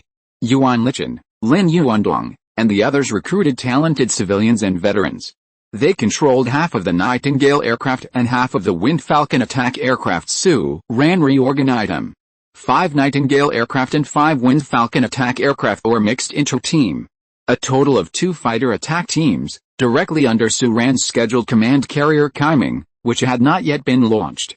They will cooperate with the UAV formations controlled by the next generation intelligent fire control platform, fight together, serving as wingmen and sharp blades that can pierce through battle formations. Please subscribe. I hope everyone can support the genuine version. The genius remembers the address of this site in 1 second. Mobile version reading website. Chapter 162. The Akita mission fell from the sky? The 7 destroyers are like 7 stars, arranged one after the other in the sky of the new capital city. When the night falls, they refract the light coldly, making people feel as if they have traveled to the future era when skyships are flying all over the sky just by looking at them. Many Xinjiang people feel like they are in a dream, as if they are in the scene of an American blockbuster, but because of this, their confidence is doubled, and they feel that with these 7 stars in the sky, Xinjiang is as solid as gold. It is one of the safest places on Earth after the end of the world. With the launch of 7 destroyers, Xinjiang Square was also busy all day long. All kinds of robots and the logistics force that Lin Yuandong and the others found, and Zhang Jianguo and Li Siming were in charge of, have been busy loading a large number of weapons and ammunition into each destroyer, filling the main bomb bay and backup warehouse. In addition, they are also responsible for transporting all kinds of conventional materials to assemble destroyers, drug supplies, etc. On the ground, there were even 3 huge land killers moving lumberingly. At this moment, they were no longer powerful killers, but instead acted as a heavy labor force, completing some heavy transportation operations that were difficult for ordinary people to complete. Zhang Jianguo and Li Siming are fairly well managed, and occasionally there may be some small problems due to lack of experience, but it does not affect the overall situation, and this is also normal. They are the first person to do logistics for the destroyer, and there will always be problems. The prospective pilots of the 7 destroyers were also selected by Suran, namely, Qiao Xiangjin, Lin Yuandong, Tong Maya Okyu, Qianguo, Huhuahu, Li Yilin, and artificial intelligence as for Yuan Lichin, who was excluded by Suran. Suran always felt that this guy was a little unreliable, but at this stage, Suran is not at the stage of meritocracy, but nepotism. During a war, what he needs is absolute reliability. Comrades, if anyone runs away in the destroyer during the fight, then Suran will really cry. Although he can regain the authority of the destroyer in an instant and ban the other party's control, but when the battle has already started, who will cooperate with him to fight? As for the driver of artificial intelligence, it is really artificial intelligence. The 3-level manufacturing list has a high-level artificial intelligence manufacturing sequence. Although it is very low level, it is enough to complete the main driving function of the destroyer. Although it still needs marginal assistance from humans, it can completely replace the existence of a main driver. However, the reason why Suran didn't popularize this thing is because the artificial intelligence of the system is too expensive. Name: Queen Artificial Intelligence System, Level 3. Description: Queen is the first-generation artificial intelligence system that simulates the operation mode of the human brain and is based on the creation of the soul. It is an attempt in the field of mechanical life. To a certain extent, the human-like thinking mode and emotional mode can be customized according to the needs of the Queen with combat functions, scientific research functions, companion functions, and love functions. Cost: 1,200 resource points. This thing is obviously expensive because of the mechanical life. Suran adhered to the idea of rather lacking than indiscriminate, and chose it directly without considering other weaker artificial intelligences. At least this Queen can be used for a long time without being damaged, and it is powerful, so you don't have to rush to replace it even after you reach level 4 or 5, which can save you a lot of money because there is no money. Suran didn't match every destroyer with Miss Queen. As soon as the news of Miss Queen's birth was announced, the scientific community in the new capital was shocked. And many experts in the field of artificial intelligence and computers were extremely surprised. A Queen who can autonomously drive a large air combat unit like a destroyer, and can independently complete multi-threaded judgment and 60% of the driving and fire control system operations in the destroyer. For them who have been studying this field, to me, it's like a miracle, as if the Red Queen in the movie Resident Evil appeared. There is even an old expert surnamed Lee, who is said to be an academician. He has been obsessed with scientific research all his life. When he heard about the existence of the Queen, he immediately ran all the way to Suran. He first clamored to study the Queen, but after Suran refused, this guy simply sat on the ground. Suran thought he was looking for faults, but when he hurried over, he heard the gray-haired old scientist say righteously, "Suran, right? Do you need people here? I want to join you." Suran almost spit out a mouthful of old blood. Co-author: Are you joining us to work on the Queen? Suran is actually not a stingy person. At this time, the main reason for clutching the Queen is that the battle is imminent, and he has to complete the final adjustment, so he has no time to give the Queen to this academician to study. How could Suran, who knew the importance of knowledge and researchers, let go of the academician who fell from the sky?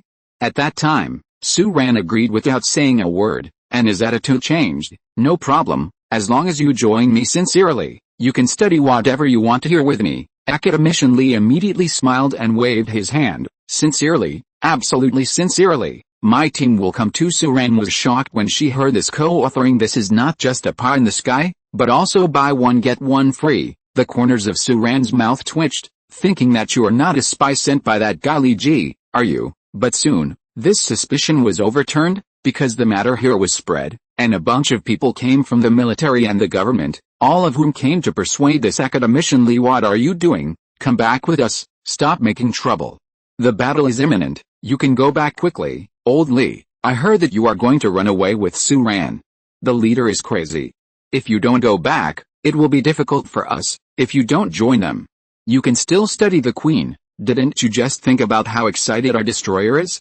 Why did you come to Suran again in the blink of an eye?" Li Changzhou even went directly to Suran, and said, "This guy is a treasure in Xinjiang, one of the few living masters. You can't keep him, you have to persuade him for us." Suran immediately found this old pedant who had been arranged by Li Siming's good tea and water, and said directly, "Queen is waiting for you now, you go, tell me if you need anything." Li Changzhou, who thought Suran was persuading him, almost spit out blood when he heard these words. He glared at Suran, then sighed, and said, "Well, I don't care if the legs grow on someone else. Who told you that you have enough advanced things here?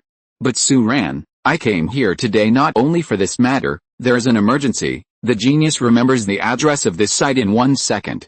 Mobile version reading website. If you're listening to this novel on a channel other than Fanfic World, it means they downloaded and uploaded it without effort. We cordially invite you to visit our channel, Mundo Fanfic Novelis. There you'll find the original version of this story, and you can explore many other novels of various genres. We're waiting for you to immerse yourself in a world of incredible novels. Chapter 163: Reinforcements of the Swarm. Under Li Changzhou's guidance, Suran came to Jin Xiao's office at the military headquarters for the first time. It is spacious and bright, and it is the office of a certain boss in this former office building. Suran felt a little emotional in his heart. The leader is still the leader, Jin Seon didn't notice Su-ran's psychology at all, so he went straight to the point and said, "We found 2 Zerg reinforcements." He asked Su-ran to come to his computer and look at the latest strategy map in the dynamic analysis diagram. 2 routes for Zerg reinforcements analyzed by the system simulation can be clearly seen, one of which starts from the Aegean Sea in the west, symbolizing that its red dot is now over Kashgar. And according to the system simulation, according to the analysis results, it will pass through half of China obliquely and come to the northeast plain, while the other one will start from the depths of the Pacific Ocean in the east, symbolizing that its red dot will soon reach Yokohama of the Red Sun Empire, and the target is also the northeast plain. Jin Seon's voice was heavy. It's almost confirmed that their target is the northeast plain. If it weren't for the current global war, we might be able to discover their changes earlier. This is definitely the bug's reinforcements. One started from the Mediterranean in southern Europe, and we confirmed its existence en route about 2 hours ago. The other came from the depths of the Pacific Ocean. Because of the tragedy of the Red Sun Empire, we were in a half. Its existence was only confirmed hours ago, and its location is already very close to us. However, despite this, the Zerg reinforcements in the Pacific moved slowly, while the reinforcements from the Mediterranean region, without Jin Seon's reminder, Su-ran knew what it meant. The Pacific Ocean is the core point where the Zerg fleet enters the Earth. The core mother nest that controls the overall situation is somewhere in the Pacific Ocean, and the Mediterranean Sea is the gathering place for the mother nests in Europe. In Su-ran's memory, where was the place that destroyed European humans, the forefront of the resistance? Because there is a real Zerg space battleship, the Vigalo. Su-ran's heart skipped a beat, and he said, "Is there a picture? Do you know what is coming?" Jin Seon shook his head and said, "After the Zergs landed, the Red Sun Empire became an isolated island overseas. Without reinforcements, depth, and sufficient population base, they suffered a devastating blow. People over there can help us identify the Zergs. The presence of reinforcements is already very difficult, and there is no way to send back any relevant pictures. But the guy from the Mediterranean, you can see for yourself." As he said that, Jin Seon dropped a very blurry video, which was obviously transmitted from the front. It is a city with obvious Central Asian architectural style. Cities located in severe desertification areas are full of green plants and fountain facilities. This is the heavy city of Pets in Turkmenistan. It is a heavy human gathering point and one of the largest defensive strongholds. The picture is very blurry and chaotic. It is a splicing of many short videos, and it is just pure feedback information. The first few pictures were very shaky, and only recorded the state of panic. Under the harsh air defense siren, the streets were full of people running in panic, the ground was rumbling and trembling. And the fleeing people seemed to be running on waves. Shake and bump. And a few paragraphs later, only then did valuable information emerge. There are shots against the sky. Looking at the scene that appeared on the screen, Su-ran gasped almost on the spot. It was a horrible scene like hell under the light of the blurred lens. The sky is full of jagged and hideous strange shadows, densely packed, flying between the sky and the clouds, and the shadows they cast shroud the entire Pedis in boundless shadows. Although the picture was very blurry, Su-ran still recognized it. It was thousands of sky patrollers. In the video, it can be seen that in the middle of countless sky patrollers, there is a luminous body that is slowly advancing in the sky, hundreds of meters or even kilometers in length. And the whole is shrouded in blue light, madly towards the earth. With all the firepower pouring out, I couldn't even see what it was, but Su-ran blurted out its name almost instantly. Flagello. Jin Seon was taken aback. "You know it?" Of course Su-ran knew in the previous life, although he was very lucky not to have seen this thing. He had already heard of its ominous reputation after living for many years. Flagello, the name comes from the 41st of King Solomon's 72 pillars of demon gods. According to legend, he is the demon god who controls the raging wind and tsunami. It first landed in the Nordic region, and it is one of the most important and powerful sky combat units of the Zerg. It is a special warship that can be used for space operations. It once destroyed the entire line of defense in the European region. The Europeans were terrified and crowned it the name of the demon god. Su-ran has never seen this thing before. It is said that its outer structure is an armor layer made of some extremely rare special elements. This kind of element is rare on the Earth, so even after 3 years, Flagello is on the Earth. There are not many in China, and it has been active in the European battlefield and the core area of the Pacific Ocean, guarding the 2 most critical insect nests. It has hardly appeared in the Asian region, and even if it appears, it is only in the coastal areas, and it actually left the European battlefield and the Mediterranean area, and came here for reinforcements. It can be seen that the Zerg attaches great importance and vigilance to the situation here. Su-Ran nodded, and said, "This is Fujialo with the army of sky patrollers.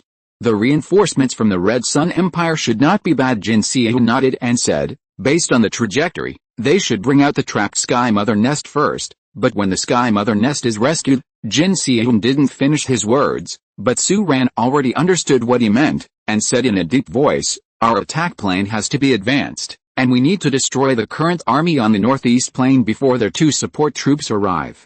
A Sky Brood. Jin Xiao was a little surprised and said, "I thought you would choose to retreat. There is no possibility of retreat."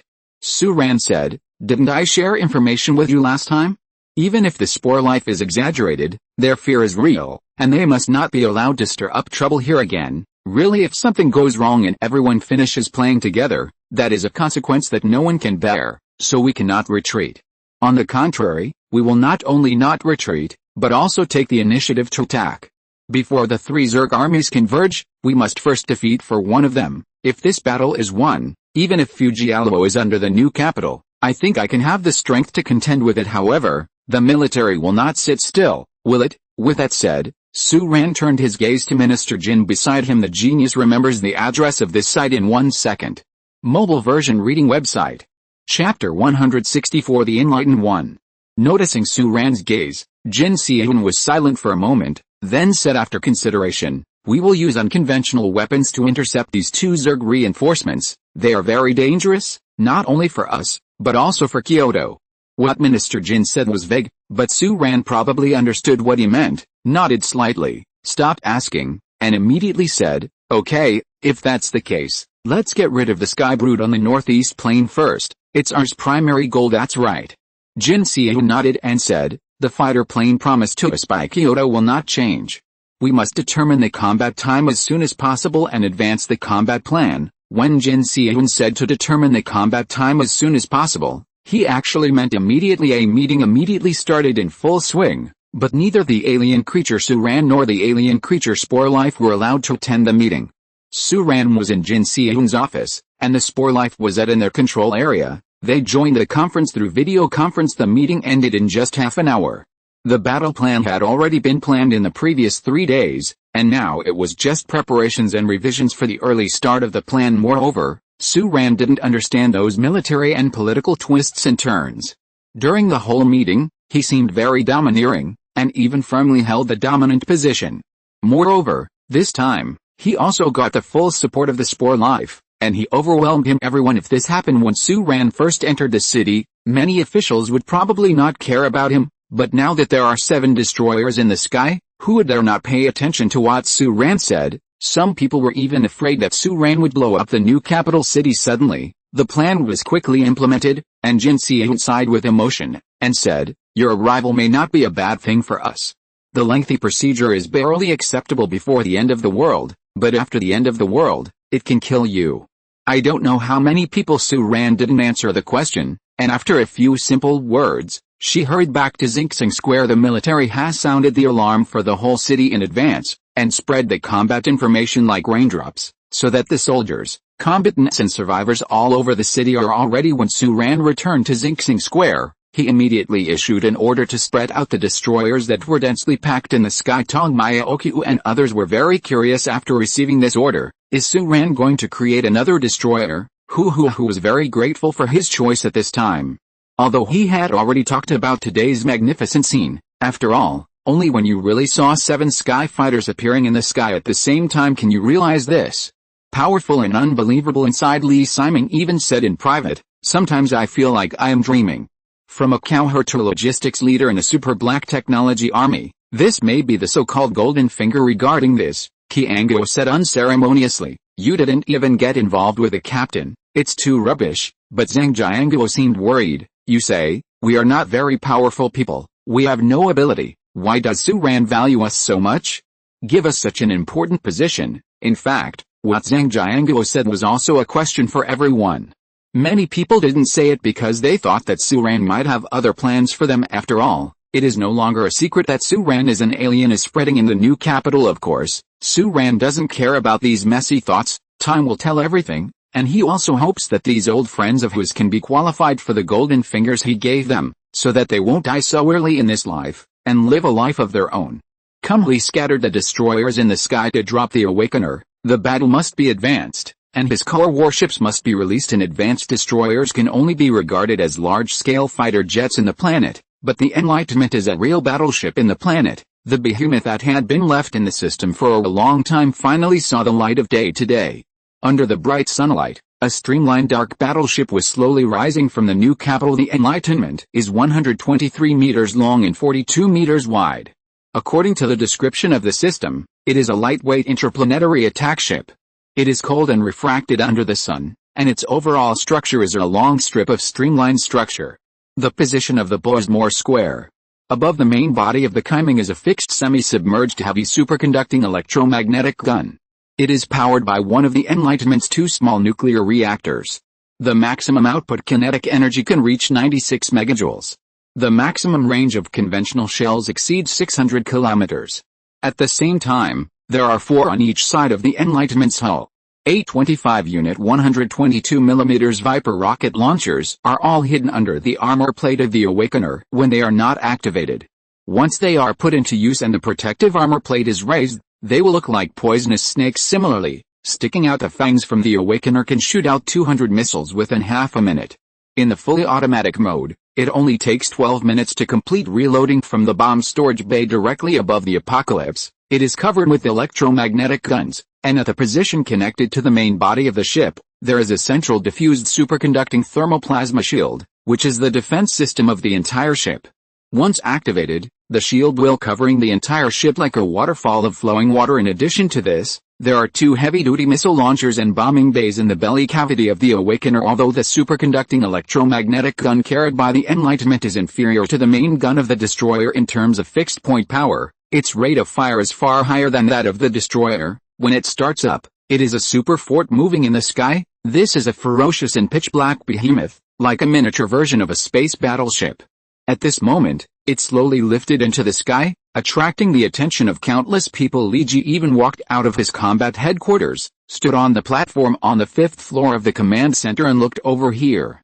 He even took out his binoculars and murmured, "His grandma's, this guy is still holding this kind of thing." At this moment, what Li Ji thought in his mind was, can we also get a boat like this? And the spore life that is still sadly isolated in a fully enclosed manner is also looking up at this scene through a small window, with heavy eyes, and communicates with each other in a language that humans cannot understand. When it is translated, it is probably, is it possible, is he the legendary human wandering fleet? Impossible. There is definite news that they lost a battle on the 3rd cantilever. What if they were not wiped out? After all, we've been disconnected for years. If someone returns to their home planet, the 5th watch is over. Ask for a monthly ticket. Ask for the first order. The fate of this book is in your hands. The genius remembers the address of this site in 1 second. Mobile version reading website. Chapter 165 First Battle. Chapter 165 First Battle. Li Yilin and the others had always had doubts before. They only had 8 destroyers in total, and they gave 1 to the military. For the remaining 7, Suran arranged for pilots. So what would Suran use? Now that they watched the Enlightenment launch, they finally knew the answer to that question. Qianguo, who had previously shown off his destroyer with Li Siming, looked enviously at the Enlightenment, which was flying to the next door, and said, "This is the spaceship, and we are just fighter jets at best. If you can give me if one of these is opened, my death is worth it." Tong Miaoki was also standing on the bridge of her destroyer at this time, looking out at the Enlightenment through the main window. Her heart skipped a beat. Where did Suran conjure up such a behemoth? This is simply the strongest unofficial organization I have ever seen on Earth. Compared with this, Tong Miaoki found that the mercenary organizations and technological organizations he came into contact with before the end of the world were simply weak. In front of Suran, those self-righteous black technology companies are simply a group of babbling children. Spaceships have been created, and technology crushes the world. This is what an unofficial black technology organization should be like. However, is this Commander Suran really an alien? Tong Miaoki pondered for a long time, but the corners of her mouth slowly evoked a charming faint smile. Standing on the bridge of the huge destroyer, she was brightly matched with a smile.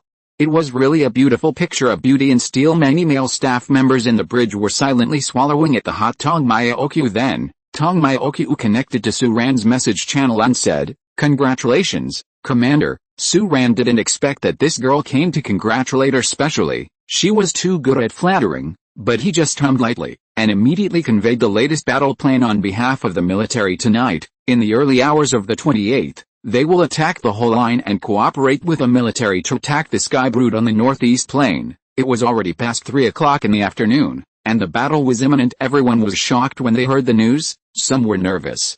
Some were excited. Some were fearful, and some were excited. Li Siming touched the sweat on his face at this time, and said very truthfully to Zhang Jianguo beside him, "Every time this time comes, I still think it is better not to be the captain, and it is too dangerous to fight against the Sky Brood." Gone Zhang Jianguo didn't think so. Is there any good thing in this world without risk? If it weren't for this level of risk, who of you would really follow this mysterious Mr. Su? Li Siming didn't think so. He shook his head and said, "Old Zhang, I said that you are too nervous. Mr. Su is not a bad person. I can see people very accurately. Don't forget, I have been a cow before." Lengths, Zhang Jianguo remained silent, obviously still maintaining his own thoughts and vigilance. However, he was vigilant, but he didn't delay the work at hand. When Su Ran's enlightenment was lifted, he immediately arranged for manpower to equip Su Ran's enlightenment with supplies and ammunition. Among them, the most important thing is the high-temperature molten nano-cloud. Su Ran personally supervised the work. Seeing the staff crash the nano-cloud into pilot missile with the assistance of the Apocalypse's automatic system, and the filling was successful, I felt relieved. The total value of this small high-temperature molten nano-cloud is even as expensive as all his large ships combined. This is the key to his plan to destroy the Sky Mother Nest with one blow. The only weapon in his hand that can destroy the Mother Nest. Nothing can go wrong. Su Ran exhaled slightly, confirmed that everything was as usual here, and he returned to the bridge. The bridge of the Enlightenment is a slope, pouring from bottom to top to the bow position, with a control layer and the driver at the top, which has a three-dimensional dreamy feeling. Its control mode is the same as that of a destroyer, and the fire control unit is more core. Although it can also be completed by other people, as long as Su Ran wants to, with the assistance of the intelligence system, he can complete the release of the firepower of the entire ship. Although it is not an operating system for fools and requires a lot of combat effort, its actual operation is not difficult. Therefore, the Awakener did not carry too many staff members. Su Ran just pulled Yuan Licheng and some cronies up to serve as the control team of the Edge module and the manual loading team in emergency situations. In fact, this kind of the ship should also be equipped with engineering personnel. Once a problem occurs during the battle, they can ensure the integrity of the battleship as soon as possible. The combat personnel on the ship are also very important, and can make extremely effective responses when bugs invade the ship. But these two types of personnel are not so easy to train, especially engineers. It is easy to open a warship, but repairing a warship cannot be learned in a few days. It is not a convenient system for fools. On the other hand, Su Ran couldn't use the cheap manpower, so he could only invest in maintenance robots. He didn't have much spare money, so he only built 11 maintenance robots to ensure that there was one maintenance robot for each destroyer.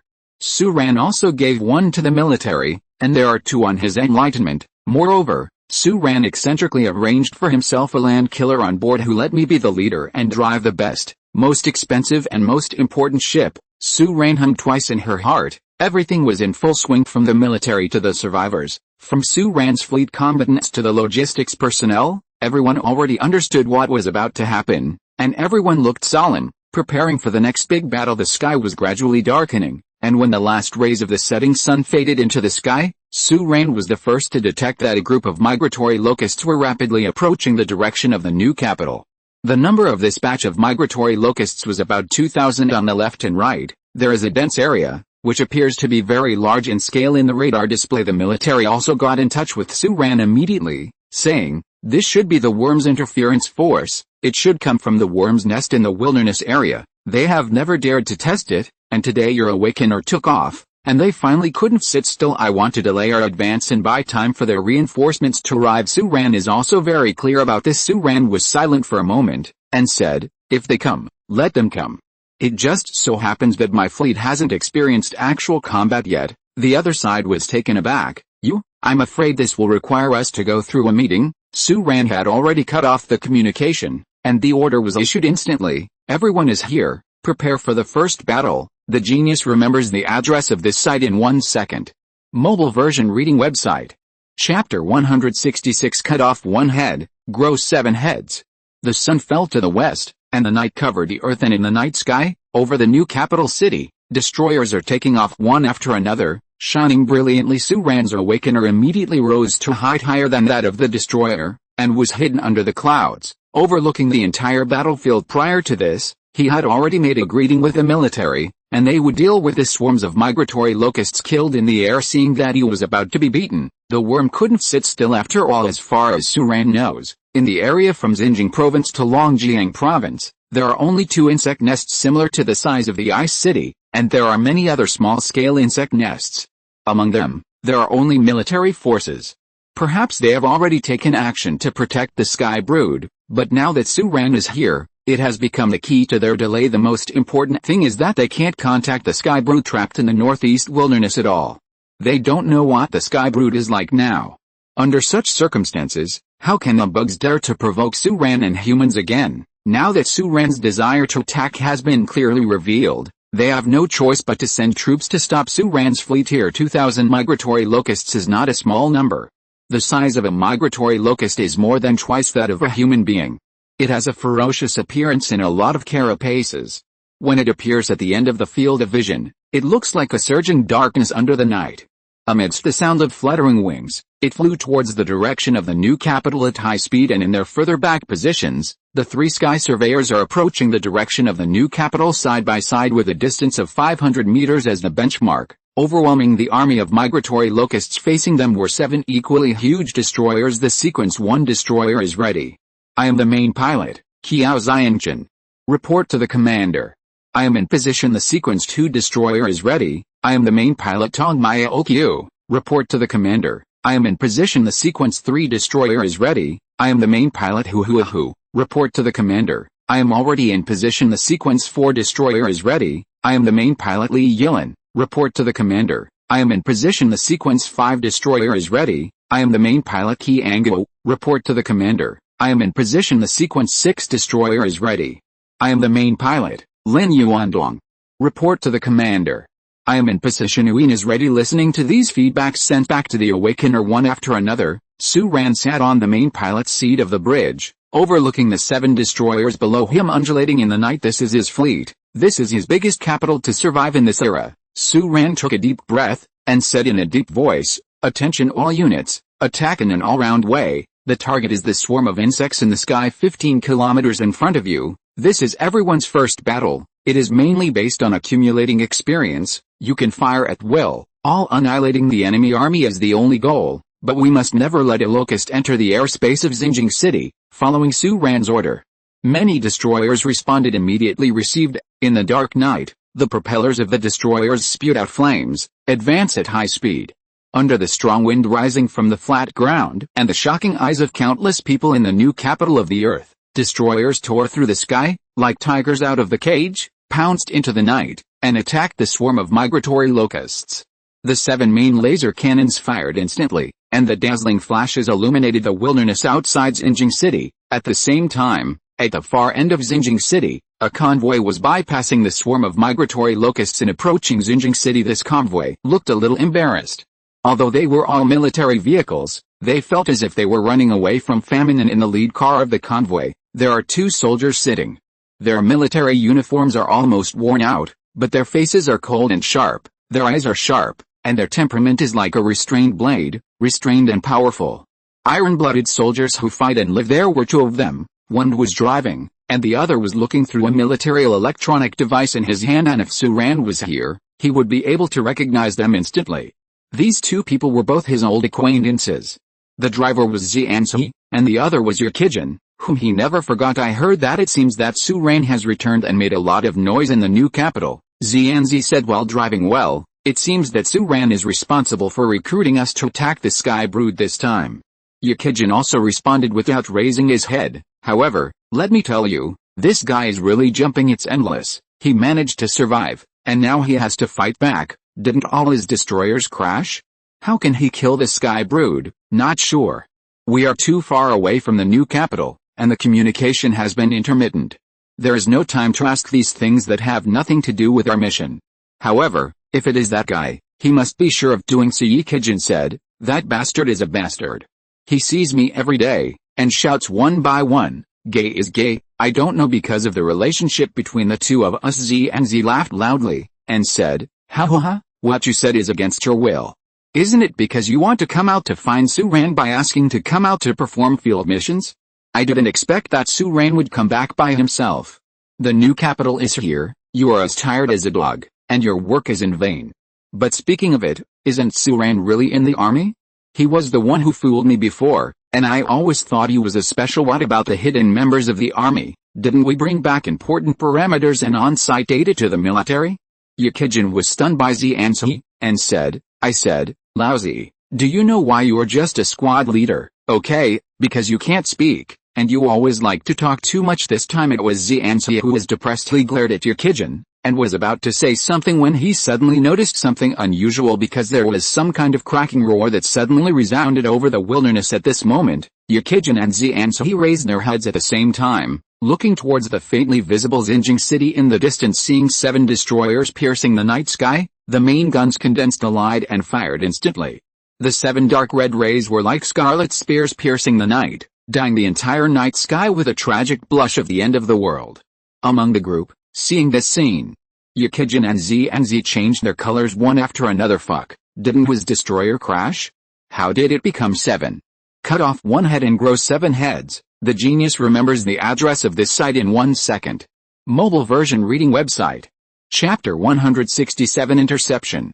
7 destroyers went through the air. Suran, on the other hand, slowly pushed forward behind them, pressing the formation. However, although the 7 destroyers came aggressively, and the salvo of the first round of main guns was even more aggressive, it failed to cause the expected killing effect. The destroyer was fully fired as early as in the new capital, and the basic data and combat mode were already under the control of the swarm. Therefore, at the moment when the destroyer lifts off and the main guns are accumulating energy to gather light, the swarms of locusts in the sky scatter like birds and beasts at this moment, blowing up instantly, and quickly distance themselves from each other to maximize the destruction of the destroyer's main gun. Because of this, after a round of bombardment, only a few hundred migratory locusts were regarded as vaporized by the main artillery, and the remaining migratory locusts were rushing towards the new capital from several directions. Their target is not the 7 destroyers in the sky, but the new capital. With their strength, they are not enough to fight against the 7 destroyers. If they are confronted head-on, even if they are petite enough, it is only a matter of time before they are strangled, and their strategic purpose is to delay the attack on the new capital. Time for the Skybrood army to advance, and the purpose was also understood by the destroyer at the first time. Their goal is the new capital. They must not be allowed to enter the city limits. In the channel of the destroyer, several pilots were quickly communicating and responding to each other. They quickly formulated a new plan, and the destroyers also spread out in the sky, keeping a distance from each other, forming an iron curtain of battleships stretching across the sky at a position about 10 kilometers outside the new capital, and the fire control on the entire ship. The system fires across the board, shooting locusts trying to cross the blockade from any position in the battlefield. Everyone's state is different. Although Qianguo is a young college student, he performed well. It is said that before the end of the world, this guy was a rare Star Wars fan in China, and he was also a loyal player of many Star Wars games. The numerous interstellar wars, even though they are not interstellar wars today, still make him passionate and enjoyable, and he is also particularly handy with his holographic control mode. Who was much more cautious. Every command he gave had to be confirmed with other members of the bridge before he acted.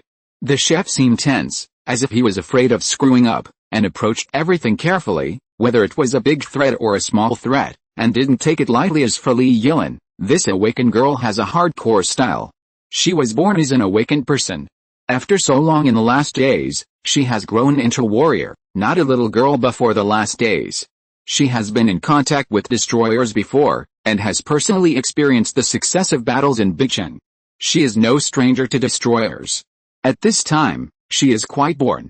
Her sequence 4 destroyers output firepower steadily and continuously, forming an airtight firepower net, shoot all the migratory locusts in her direction in the air. On Lin Yuanduang's destroyer, there is a completely different style of painting. He and his little brothers are completely in a state of demons dancing wildly. Although Lin Yuanduang behaved quite well, In his destroyer, there was no relationship between the crew and the captain, and everyone was more like a group of brothers and good friends. Liangshan hero feels that this has an advantage. What Lin Yuanduang says will be carried out almost immediately, and the dialogue is also very wonderful. Hit that one over there, not that one. Boss said that one over there, fire. Old Chen, you fire, boss, it's done. Kill them. Attention, there are still left wings. However, Lin Yuanduang was a bit older, and of course his reaction on the battlefield was far inferior to others, and his sensitivity was not enough, so he asked his younger brother to help him make suggestions and undertake more combat tasks. Of course, Su Ran actually knew something about this situation, and he also had a plan for this, preparing to train Lin Yuanduang's subordinates. In fact, he doesn't dislike Lin Yuanduang's model. As long as the operation is good, they can provide far more than Qianguo and the others, and Su Ran and Lin Yuanduang have also been in contact with each other. He has small thoughts, but he is a guy who values friendship and has a clear head. From this point of view, he is even more reliable than Yuan Licheng. Of course, compared with the remaining three, these four guys are all mobs. Tong Maya Okyu is the main pilot of the number 2 destroyer ship. She was a mercenary. Although she has not been exposed to many heavy weapons, she has learned about them before, and she can get a general idea from a glance at the parameters. At this time, she is quite satisfactory in combat. Beautiful women and warships always give people a strong contrasting beauty. Moreover, from another point of view, Tong Maya Okyu is also planning to take this opportunity to perform with Su Ran and quickly rise to the position with his own experience. She thinks very thoroughly, no matter whether Su Ran is an alien or not. At least she has not shown any threat now, but has shown technology and armed forces that cannot be matched by any country on the earth.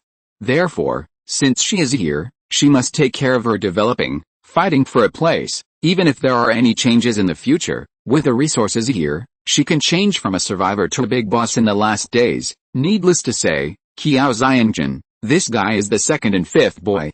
Half of his destroyers are military soldiers pretending to be ordinary people. These people are all placed by the military. She thought that Su Ran didn't know anything, but she didn't know that Qiao Xiangjun had made it clear to Su Ran. Su Ran simply had the list in his hand, and he knew very clearly who was in the military. Therefore, under such circumstances, Su Ran is very happy to let people from the military come to work here for free. Anyway, there are really not enough pure combat personnel on his side, and in this way, he can give some explanations. Qiao Xiangjun's life has become better by more than a little bit. Therefore, Qiao Xiangjun's destroyer can be said to be the best performer. The execution of combat orders and the attack of firing are extremely precise, and it has truly demonstrated the powerful performance of the destroyer. In addition to this, the Queen, needless to say, as Su Ran's first AI life to be put into use, it perfectly interprets what is called an insect-killing machine. From the beginning of the war to the present, it has been frantically strangling migratory locusts. The number of migratory locusts that died under the attack of its destroyer was even more than the sum of 2 or 3 other people. Looking at this scene, Su Ran was speechless. If I have resources, I will replace them all with queens. Queen 1, Queen 2, Queen 3. I want queens in groups. Please subscribe. Ask for support. Ask for promotion. The genius remembers the address of this site in 1 second. Mobile version reading website. Chapter 168 at in number 039, SR Fleet. Su Ran has won an overwhelming victory in the frontal battlefield while fantasizing 3 sky patrollers fell in the sky, and thousands of locust swarms failed to achieve any results after several pounces. Instead, most of them were killed and injured. At this time, they also began to retreat. The military troops who had been waiting for a long time took action at this moment to wipe out the swarms of locusts scattered in the air, and Li Jizheng, the first commander on site from the Xinjiang military region headquarters, sent him a video communication. The estimated fighter jets from various places have already set sail, and they will be in position within an hour. The battlefield network structure has been completed. We have mobilized 56 emergency communication vehicles to form a communication team. With a large number of technical personnel, we will maintain our 3-dimensional anchor and never lose it. The missile systems and air forces of our 2 military regions and the main theater of Xinjiang City will join you immediately, and the land troops will be 10 kilometers behind you as a benchmark, targeting the sky. Brood, please confirm the situation of both parties. Again, Su Ran stood up from her seat and nodded slightly. My fleet is ready. The 8-ship attack formation can go to the battlefield immediately. Under Su Ran's hands, A series of staff immediately confirmed each order. Good communication, stable signal. The target position has been confirmed. Enlightenment's engines and thrusters are ready to sail after that. Suran's 7 destroyers confirmed the situation one by one, and the military command center confirmed the situation. Immediately afterwards, the belated Spore Life finally connected. They sent 2/3 of the members, who will ride 3 medium-sized transport planes driven by the Awakened Death Squad, and shoulder heavy responsibilities. It is still Liu Tingting that appears on the screen. They seem to believe that Liu Tingting's appearance and figure are very acceptable among human beings, and that men and women can take it all. We are also in place. Please make sure the anchor is stable. Suran, you may not be afraid, but if we get stuck in it, it won't be so easy to get out. Regarding this, Li Ji and Suran both looked at her with complicated eyes. At the very beginning of making the plan, both Suran and the military had the idea, can we take this opportunity to throw them all into the space where the dead insect nest is trapped? But it's a pity that they don't agree with the decision of all members to fight at all. No matter what, a group of them must be left to stay in the new capital as the seeds of Spore Life. Suran's destroyer was slowly jumping out of the clouds. He glanced at the planes dotted with unextinguished flames outside the new capital, hoping that when the war returns, the bodies of those migratory locusts and sky patrollers will still be there. As far as the current situation is concerned, there is obviously no time for him to go down and collect resource points. The 7 destroyers also slowly spread out in the sky right behind them. 3 gray-black transport planes were slowly approaching Suran. According to Suran's radar, in the area around the new capital, on both wings of the Awakener and the 7 destroyers, there are a large number of fighter jets approaching this site at the same time. The formations of Nightingale aircraft, Falcon attack aircraft, Suran and the military's drone attack formations docked in the new capital are slowly taking off in the night sky. It seemed that a galaxy-like scene was outlined. This is an unprecedentedly large sky formation with the military fighter jets and Suran's manned aircraft. The number of fighter jets in the sky reached 173, while the number of unmanned attack aircraft approached 300. In addition to the 7 destroyers and Enlightenment number, the huge air force is closing in mid-air, and the sky above the new capital city is full of rumbling noises. In the streets and alleys, a large number of survivors walked out of their houses and looked up at the sky. The air attack swarm is slowly passing through, and the airflow is rolling the clouds. Jiang Peng stood on the rooftop of Dili KTV and looked up, muttering, "This is the power of mankind. This is the power of mankind." At the same moment, Zhang Jianguo, the logistician who stayed in the new capital, held his grandson's hand, looked up at the sky, and said, "I don't think I made a wrong decision." Jin Xian, who was sitting in the 2nd Preparation Underground headquarters of the command center of the military region, watched this scene and the real-time video sent by the 1st Command Center and the Suran Enlightenment, and suddenly tears welled up in his eyes. Li Changzhao beside him asked, "Minister, what are you?" "I thought about the night when the swarm leap appeared in the outer space of the Earth. On June 26th, we intercepted several times, but we couldn't destroy their integrated and powerful mothership in outer space.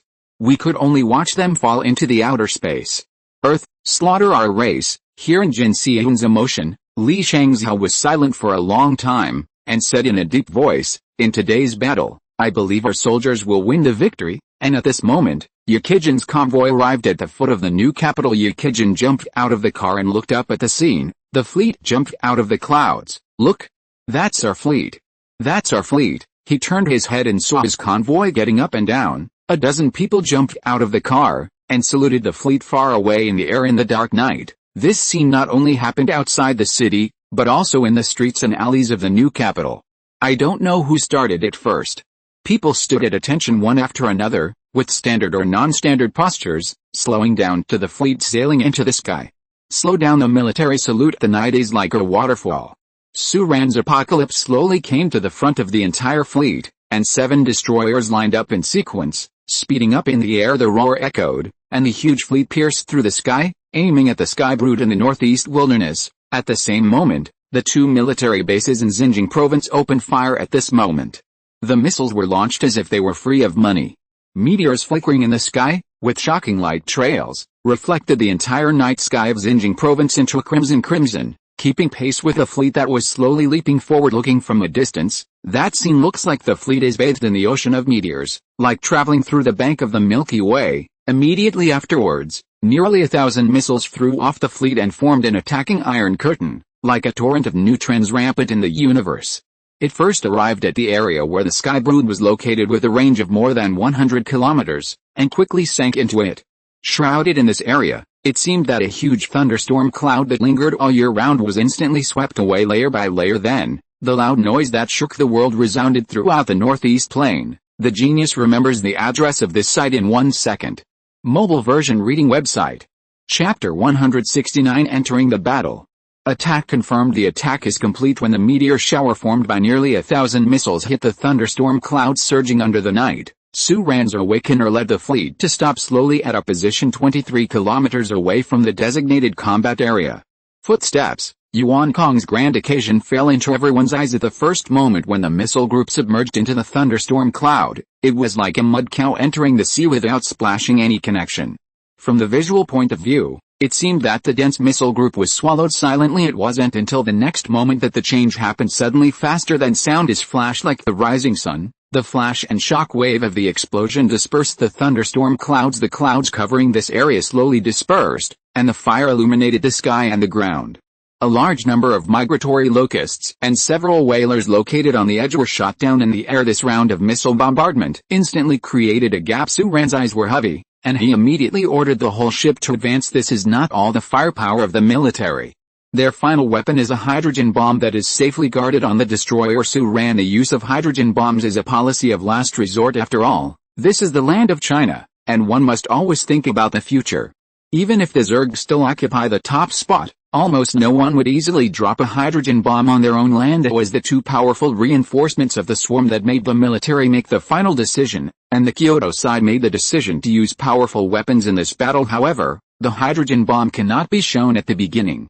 Nuclear weapons have already been used on previous global battlefields. Although this ultimate human weapon failed to destroy the integrated brood battleships before the arrival of the Zerg, it could deal a devastating blow to some of the Zerg nests. At present, in the global battlefield, the biggest result of nuclear weapons is the difficult blow-up of a worm nest that is about the same size as the Ice City's mother nest in China. This is the second time the military has decided to use nuclear weapons. Of course, this is the second means after Suran's nano-cloud attack failed, because once nuclear weapons are used, even this kind of fusion nuclear weapons, there is no doubt about the destruction of the land, and once used, except for the few warships on Suran's side, the military's attack formation will undoubtedly be enveloped in the attack range. Moreover, before this, there has never been a precedent for using nuclear weapons to attack the Sky Brood. And no one knows whether nuclear weapons can complete the kill. The reason why hydrogen bombs were not used before the battle started is also very simple. Under the severe interference of thunderstorm clouds, no one knows the exact location of the Sky Mother nest within the range of 100 kilometers, not to mention that there are a large number of migratory locusts, whalers, sky watchers, who can ensure precise strikes. However, only a few people in the military knew about the fact that his enlightenment was carrying a hydrogen bomb, and on Suran's side, only he, Qiao Xiangjun, and the relevant launch team knew about it. Suran also doesn't plan to use nuclear weapons.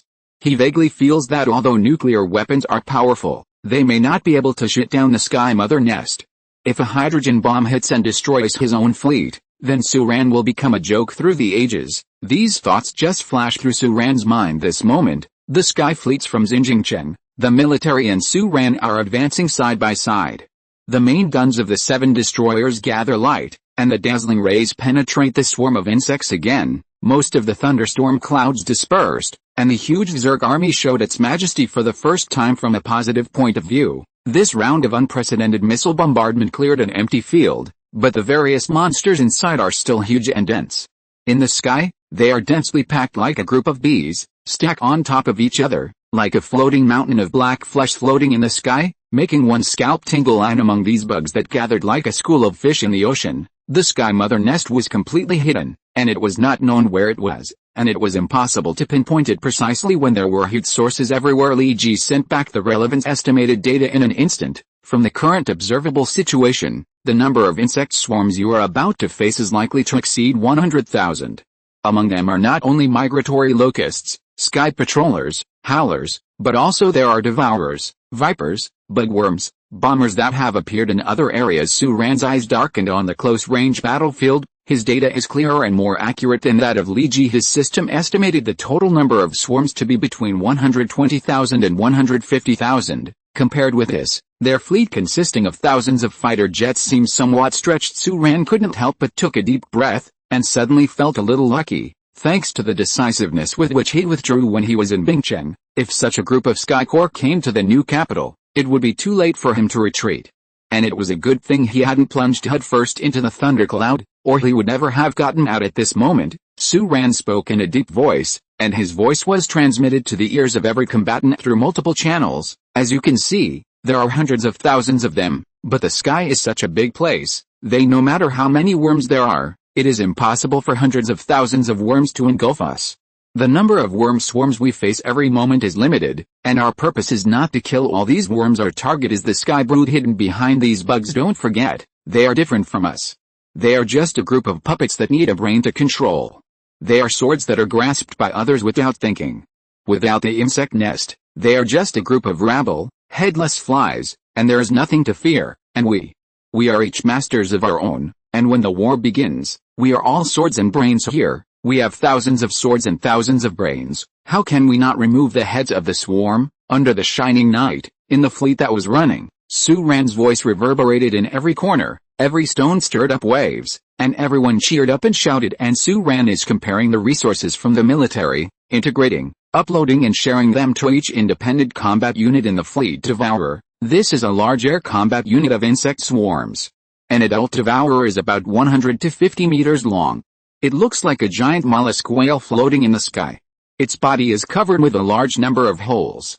At first glance, one would think it was pores, but those pores would secrete a large amount of acid spores, which are ineffective against organic organisms, but can corrode steel, and the corroded steel creations covered by them will be devoured in due course. Swallow it, and quickly complete digestion in the stomach to provide nutrients for the secretion of more acidic spores. Flying snake. The genius remembers the address of this site in 1 second. Mobile version reading website. If you're listening to this novel on a channel other than Fanfic World, it means they downloaded and uploaded it without effort. We cordially invite you to visit our channel, Mundo Fanfic Novelis. There you'll find the original version of this story, and you can explore many other novels of various genres. We're waiting for you to immerse yourself in a world of incredible novels. Chapter 170: The Light of the Dark Night. The relevant data of several kinds of Zerg sky warbugs that had not appeared in large numbers in the Northeast Theater were integrated by the military at the first time, and after Su-Ran's on-site analysis and confirmation, they were immediately uploaded to each combat unit to ensure no errors in information. The human air attack formation is advancing at a high speed. However, the performance of the sky brood in the distance is very slow. It was the previous missile bombardment that arrived on the battlefield earlier than Su-Ran's awakener. This time, the attack killed and injured a large number of war insects. It successfully cleared a clear space for Su-Ran and the others to attack, and at the same time, it also swayed most of the clouds illuminate the night sky brightly. But those insects that were hit seemed a little at a loss. They didn't seem to know who hit them at all, and could only roughly judge from the location of the battle damage where the blow came from. They urgently mobilized war insects to replenish them, but they didn't launch a counterattack at all. This scene is very strange. The human air formation is about to kill them, but they are still looking for the enemy like headless chickens.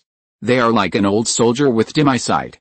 Although he can barely lift a machine gun in his hand, but it is impossible to judge the enemy's position at all. Of course, everyone knows that this is not because the swarm is dying, it's that they really can't tell who is attacking them in the area where they are located. A certain change has taken place in space and time. In other words, what changes is not the basic space and time, but their relative time and space. Therefore, they can't get out of this area, let alone the human air attack formation that is close at hand. And once Su-Ran and the others entered a specific area and that relatively weird space, they could be discovered by the sky brood and the endless war worms inside. In fact, if Su-Ran and the others had enough ammunition, time, and manpower, they could grind the sky brood to death outside this area. But the two support armies of the Zerg are already on the way, and what is even more frightening is the stronger civilization and power that may be thrown up by the Zerg. Therefore, they didn't have enough time, so they had to make a thunderous move, annihilate the sky brood in one fell swoop, and disperse the sea-like insect swarm on the northeast plain before any worse changes occurred. However, the advancing speed of the air fleet is very slow. In addition to rushing for a certain distance at high speed at the very beginning, Su-Ran deliberately lowered the flying speed of the entire air attack formation and adjusted the formation in the air for this battle. Xinjiang Chang has used almost all of its active forces. More than 100 purely military fighter jets were dispatched, and some decommissioned J-6s even took to the sky again. It can be said that for this battle, the military has already pulled out all its strength. There are fighter jets of various types, and Su Ran lowered his speed to just the final attack angle to match them. Although he had just delivered an impassioned speech, that's not how battles are fought. The hundreds of thousands of insect swarms, under the unified command of the Sky Brood, are extremely powerful. Su Ran's attack this time must be inserted directly into the insect swarm like a scalpel, and wiped out in one fell swoop. Sky Brood, once the war starts, they must move forward all the way, and fight a smooth path to the Sky Brood without stopping in the swarm of insects. Any pause may make them completely plunged into the swamp of the Sea of War Worms, completely annihilated. With the firepower and defense level of the Awakener, it is impossible to survive the hundreds of thousands of war insects, especially there are not only those low-end migratory locusts, but also those high-level combat units, and the more important reason for this is, Su Ran wants to give the rear troops a chance to build a bridge. They have to ensure that they will not fall into the same situation as the Sky Brood. The ground forces and air forces will build a physical bridge for them to anchor the three-dimensional coordinates of the entire human air attack formation. Of course, there is a downside to doing so. They are equivalent to opening a way out for the swarm. If they do not win, the Sky Brood will escape smoothly with the help of humans. Of course, this risk must be taken. If the Zerg reinforcements arrive, the situation may be even worse. The attack formation completed the last formation adjustment in the air. Su Ran glanced at the time for the last time, and it was 23:17 p.m. Announcements from the military are ringing out from every corner. This is the new capital command center. You are still 1 kilometer away from the affected border, 900 meters, 700 meters. The announcement of the new capital city is resounding in every corner of every combat unit. On the fighter jet, the pilot squeezed the joystick tightly.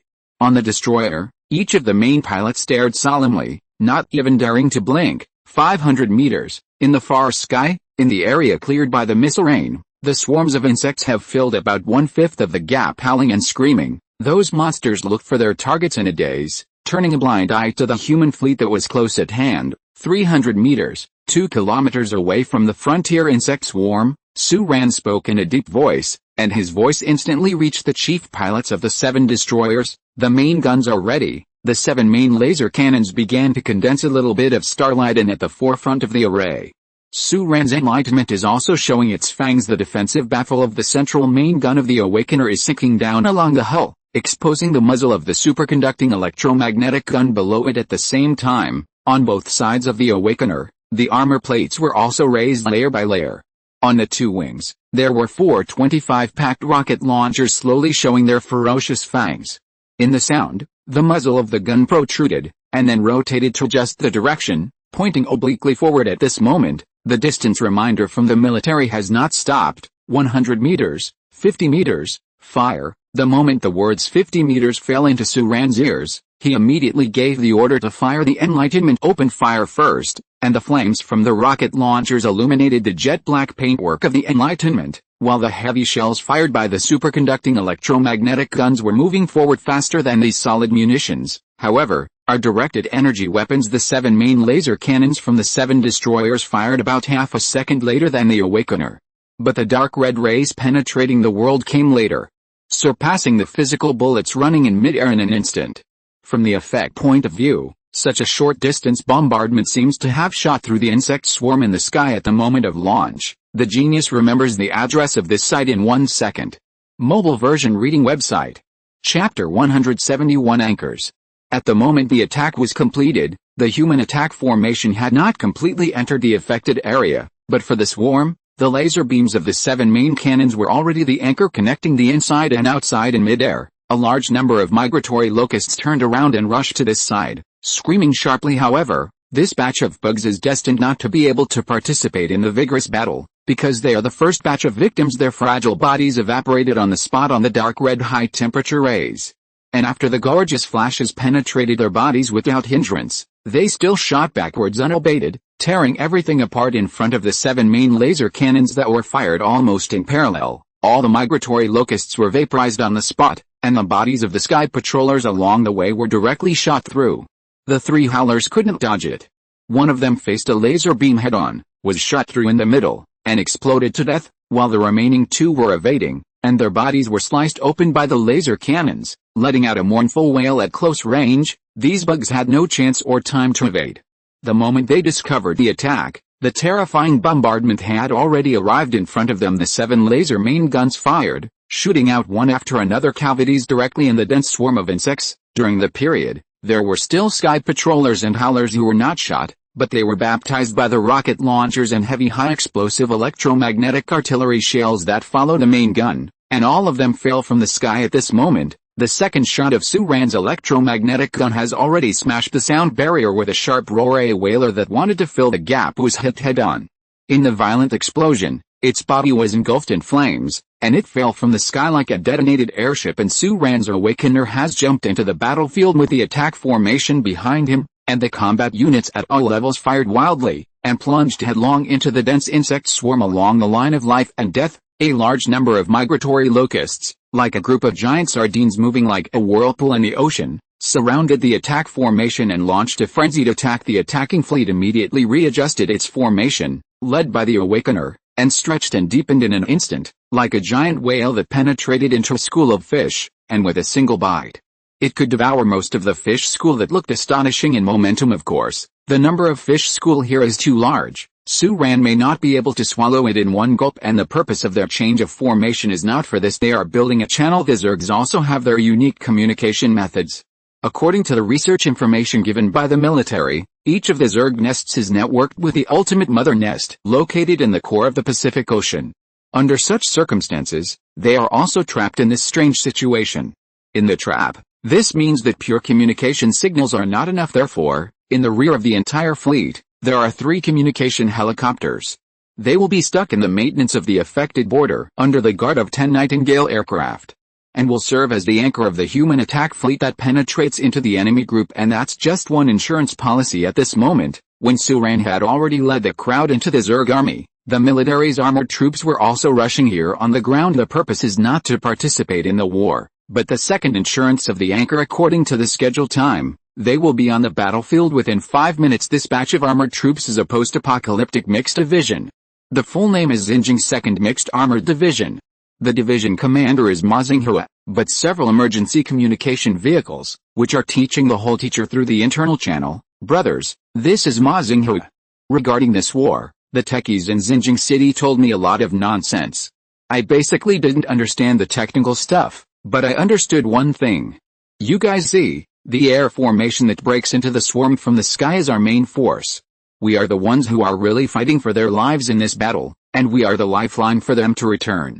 If we fail to complete the combat mission of the new capital, they will lose. I can't come back, and I can't come back even if I win. Therefore, our order is very simple.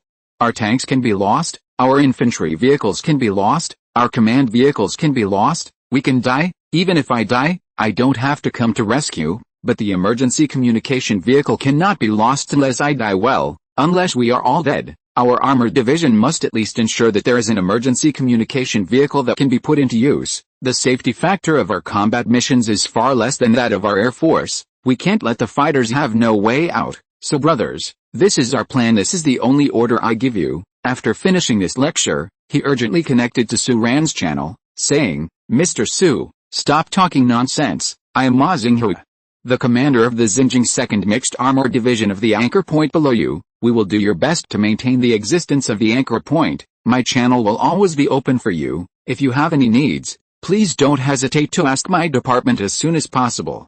Our department will definitely complete it at all costs. Judging from the tone at this time, this Mr. Ma didn't seem to know anything technical at all. What he said during the lecture just now was obviously intentional. Before the battle, Suran had met this Master Ma. Although he had a quick glance, he still had a deep impression on him, and said, Got it. Ma Xinghua could hear the thunderous gunfire and the howling of monsters through the communication and the sound insulation layer of the Syrian apocalypse. He was silent for a moment, and said a rare sentence, If you fall, with the manpower and technology of Xinjiang, there is no possibility of rescuing you a second time, and the upcoming Zerg reinforcements will not give us a chance. I wish you success, and I will be your beacon of guidance. Suran has a system, and is actually not afraid of being trapped in this area. But those human fighters don't have a system. He raised his head and watched the howlers line up in the distance. The plasma cannon turrets fired loudly, and the blue plasma balls leaped out of the battlefield, Reflecting his black pupils into an orchid, he replied solemnly, "I understand the conversation between the two of them has since come to an end." At the same time, Ma Xinghe received bad news from the battlefield. In the face of human attacks, the swarm did not sit still. They could not sit back and watch the sky brood be attacked. The other insect nests that had been silent for a long time on the northeast plain finally moved. Judging from the pictures sent back by the reconnaissance plane, 2 small military insect nests are moving towards his armored division, and amid the tremors of the ground, the front line of the Black Beetle swarm has even appeared in the field of vision of the command vehicle middle. The genius remembers the address of this site in 1 second. Mobile version reading website. Chapter 172, The Stalemate. Chapter 172, Stalemate. The Kuroshio was rising from the end of the plain, passing through the dilapidated and barren fields, and advancing towards the army at high speed, and 2 small insect nests loomed at the end of the field of vision. Although it is a small insect nest, it is relative. Looking from this position, the 2 small insect nests on both sides are like 2 moving hills. The earth was rumbling and trembling. It was the attack of the hive that arrived before the Black Beetle is a mobile and aggressive insect nest. It is different from the Ice City insect nest. Its explosive force ability is very weak, but in contrast, it has mobility while possessing weapons. The plasma cannon shone brightly in the night sky, but was quickly intercepted by the fire control system of Ma Xinghe's Xinjiang 2nd Mixed Armored Division. It exploded brilliantly in the sky, and the ultra-high temperature particle cluster disintegrated like fireworks. But on the ground, Ma Xinghe's gaze was moving to the aerial image. The screen shows the boundaries of the affected area in mid-air here, with the 3 communication helicopters as the core and the Nightingale aircraft as the defensive force. An anchor point connecting the inside and outside has been built. The signals running in space at nearly the speed of light originate from the new capital, are relayed by them stuck in key positions, and then arrive at the front line of the human attack formation that has broken into the Zerg Legion, forming a physical and information bridge. The existence of this node is like a lighthouse, and the signal it sends out is the light that guides Suran and the others. But this bridge is here, although the dense insect swarm cannot see the lights of directional transmission.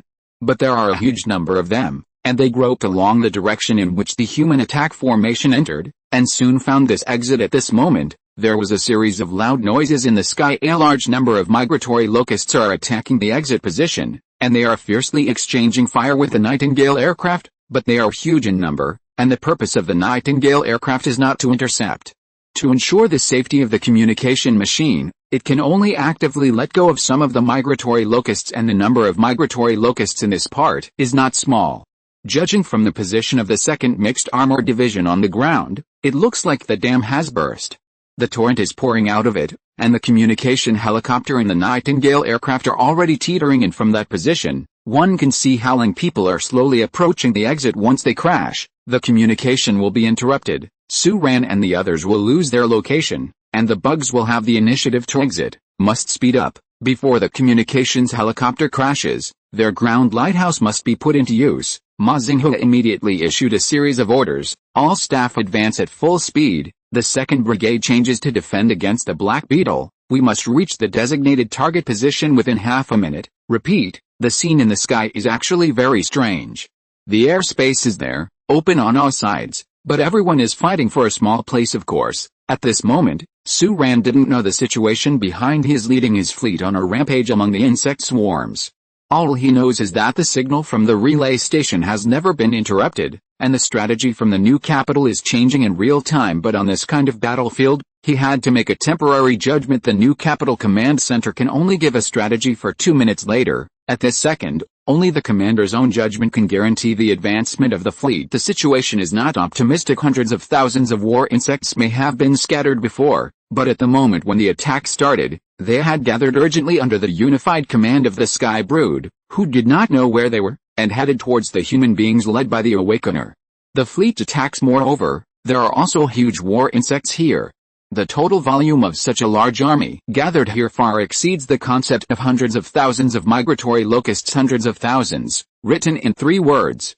But appearing in front of him is the boundless Kuroshio. Now the basic attack is still migratory locusts. The huge number of migratory locusts is like a giant whale, swallowing the entire attacking formation into its belly in one gulp. The dense tremors seem to tear people's eardrums, front and back, left and right, and the entire attack formation. All directions of the formation are surrounded. They throw poisonous needles and spit acidic slime from all directions. At this time, The attack fleet changed its formation accordingly. Fighters and destroyers with shields came to the outer layer, and other conventional fighters were included in the central position. However, this is not the time of the Ice City War, when there is only one lone ship facing the swarm of locusts. There is an entire army of human steel armed here. A single salvo of the destroyer's main laser cannon can make a hole in the sea of migratory locusts, allowing the entire fleet to advance at high speed, and Suran's Enlightenment took the lead. The superconducting electromagnetic gun and 825 packed rocket launchers of the Enlightenment fired in turn, enough to tear everything in front. Suran is advancing, and is using the Apocalypse system and the military command to jointly analyze the swarm movements and related data, and calculate the location of the sky brood. However, at this moment, an incomparable howling sounded from the sky. The migratory locusts on the side exploded, and a huge body that looked like a real whale in the sky protruded from it. It was the Devourer, and there are a lot of alien monsters coiled around the body of the Devourer. The body length of that alien monster is about 20 meters. Its whole body looks like a patchwork of joints and rotten meat. It has a pair of wings similar to bat wings, is another monster flying snake. They cling to the body of the Devourer, break through the swarm of locusts, and kill all the way from the side. The poisonous corrosive liquid spit out instantly melts a J-10 in the air, and with the Devourer, it goes down and directly kills it, swallowed it into its stomach, and immediately after, the Devourer and the many flying snakes on its body raised their heads together, howling and rushing towards the destroyer in the sky. It was a Sequence 6 destroyer, and the main pilot was Lin Yuandong. Seeing such a big thing bite from bottom to top, Lin Yuandong's bridge was fried without Lin Yuandong's command at all. The gunners of the two forts instantly adjusted their positions and fired heavily. Two double-mounted naval guns spit out flames at the same time, and the 130mm projectiles tore through the sky. The two flying shots directly in front were smashed into pieces on the spot, turning into bloody mist, and the remaining two shots hit and devoured. The victim's body was torn apart, blood splashed into the sky, and even one of its eyes was blinded. However, it still seemed to be unable to feel the pain, howling and rushing towards Lin Yuandong's destroyer. While Lin Yuandong raised the altitude, the short-range guns on the destroyer fired across the board, and the flying ammunition drew two continuous flashing bands in midair, bombarding the Devourer below. The genius remembers the address of this site in 1 second. Mobile version reading website. Chapter 173 Fighter. With the appearance of the first Devourer, the migratory locusts on both sides began to retreat on a large scale, making way for other Devourers. With the cooperation of the flying snake, the giant monster with 7 heads and a body length of more than 100 meters opened its huge mouth, sprinkled a large amount of corrosion spores, and attacked the fleet from all directions, and with them came the Sky Watchers. They flapped their wings in the airspace full of warbugs. Under the huge shadow, there were a large number of tumor bugs advancing under their cover, quickly approaching the fleet. The tumor worm is a kind of suicide plasma warfare worm. It is in an extremely unstable state. It can be said to be a living mobile bomb in the worm swarm. They rush towards the attack formation at high speed amidst a large number of accompanying migratory locusts, apparently intending to blow up the entire fleet with a suicide attack. After a short trial, the Zerg Legion finally launched the first round of general attack. At this moment, in the attack formation, the 7 destroyers were adjusting their direction, firing freely at the Devourer and right in front of Suran's Enlightenment.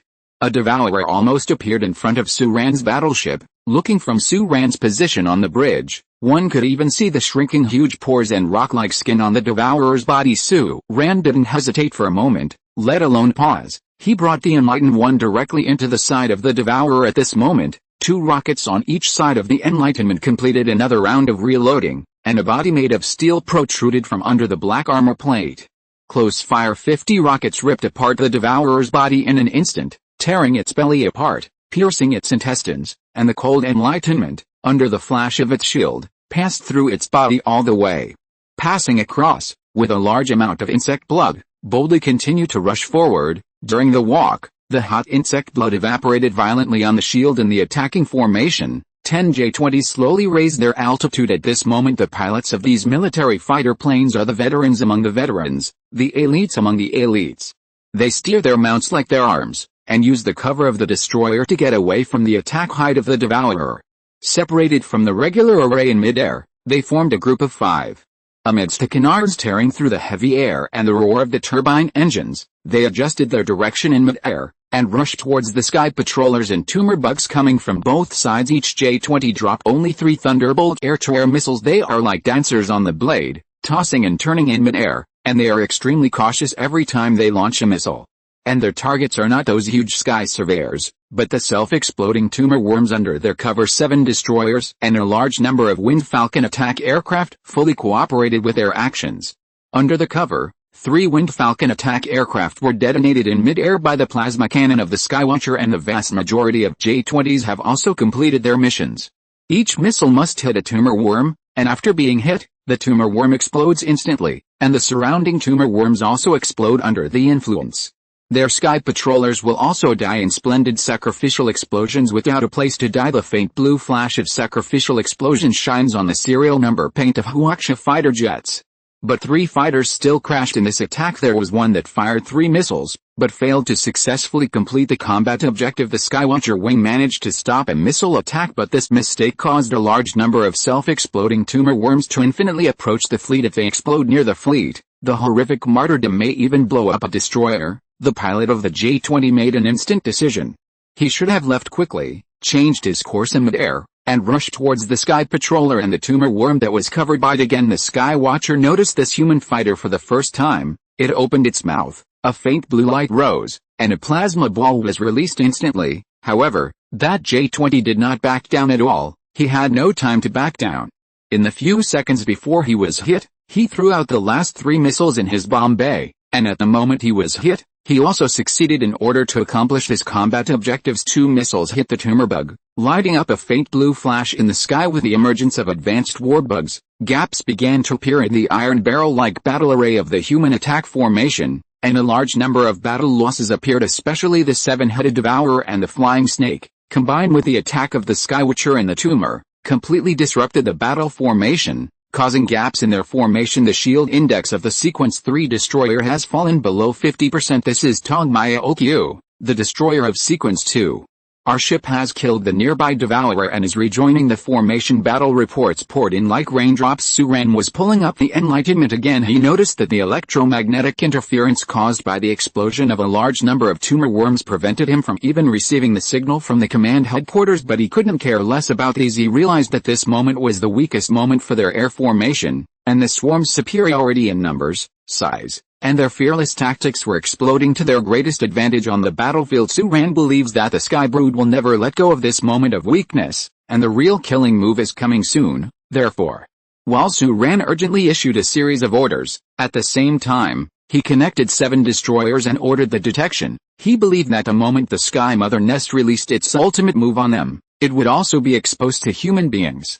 Probing. This is not only an opportunity for bugs, but also an opportunity for humans. The fighter opportunity is just in the blink of an eye. Whoever grasps it will be the winner of this battle. At the same moment, in the new capital command center, Li Ji was also watching this scene. The picture sent back to him is actually very vague, but he is connected with the life characteristics of almost everyone. All combatants are in the lower left corner of the main screen, and there are more than a dozen split screens to display the survival status of combatants. Each split screen is the state of the 9-square grid, and each 9-square grid has a photo of a combatant, the corresponding basic information, and the combat unit to which he belongs. The green state of the Jirgon grid means that it is normal, and the gray state means that the person has passed away forever, and in less than half a minute just now, they had already killed more than 20 people. At the moment when the destroyer and the awakener have not crashed, everyone killed in battle means the fall of an independent air combat unit. As the battle raged on, a large number of tumor worms died. The electromagnetic interference on the battlefield was serious, and the frontal battlefield images were even intermittent. There was no effective information sent back at all, and even the voice communication was interrupted. However, at this moment, in the lower left corner of the main screen, on the split screen showing the vital signs of the combatants, a large image suddenly changed from green to gray in just an instant. 2.5 Jirgons were destroyed, and the death toll is still increasing. The Xinjiang command center fell into deathly silence because such a sudden death of many soldiers probably means that at least one destroyer was destroyed. Please support Genuine. The genius remembers the address of this site in 1 second. Mobile version reading website. Chapter 174 Prelude to Destruction. Screen, I want a picture. In the command center of the new capital, Watching the avatars on the display list of vital signs on the screen dim one after another, Li Ji let out a rapid roar. Even if the picture cannot be restored, what about the communication? Our emergency communication vehicles have already arrived. The front line is already here. Why is there still no signal? Could it be that our anchor is broken? Check the status of the Awakener as soon as possible. I want to connect to Su Ran, and we need to get all the information on the front line as soon as possible. The headquarters, which had just fallen into dead silence, was put into high-intensity operation again in an instant. Civilian personnel ran around with various documents. Many technical personnel, staff groups, and tactical teams immediately began to confirm the situation and plan emergency response strategies. Few dare to remind Li Ji that the data at vital signs is still sent back, which proves that the communication link has not been interrupted and the anchor point is still working, but everyone also knew that it was Li Ji's anxious words of urging, and at this time, there was finally a piece of good news. A split-screen image was enlarged in the lower right corner, and a correspondent stood up and said, "Report. Support fighter jets from the direction of Shangjing, Bincheng, and Mengdong are already approaching Xinjiang. Converge in the sky above the wilderness outside the capital, form a second attack formation and rush into the insect swarm." This is exactly the air reinforcement promised to them by Kyoto. The big shots in the capital also attach great importance to this battle. This is not only because this war is the first time that humans in Asia have launched a counterattack against a large-scale insect swarm, but it also has great strategic significance. If the air attack formation of the new capital city cannot pull out the sky brood today, when the three armies of the insects merge on the northeast plain, Su Ran and the new capital city will be defeated again, and the northeast of China will no longer be able to resist the power of the insect swarm. Going south, Kyoto will be the first to bear the brunt, and the war situation in China that has just improved will be reversed in an instant, and China will once again be in dire straits. Therefore, at this moment, not only the upper and lower levels of the new capital are extremely concerned about this battle. In the direction of the distant Kyoto, the top leaders are also constantly paying attention to the news sent back from the battlefield. In fact, at this time, in the military headquarters in Kyoto, a large number of senior military officers are also deducing the battle situation at the same time. In a room with a very high defense level in the central building, the highest defense system in Kyoto, China's top officials and a large number of officials and consultants were watching the pictures sent back from the new capital through private screens, but because of the distance and the transmission problem, it is difficult to convey the situation on the front line of the battlefield. Even the signal from the Xinjiang City Command Center is intermittent, and the atmosphere of silence and tension permeates the space. An elderly man took a deep breath, looked at the snowflakes on the screen of the first-line battlefield where no signal had been sent back for more than half a minute, turned his head to look at the first important officer sitting beside him, still couldn't hold back, and carefully chose his words, asked, "Your Excellency, if the new capital is defeated, do we really want to adopt the ultimate plan? According to the information we have, the fusion and fission weapons we have, if released at a calculated equivalent, may be able to blow up the sky brood.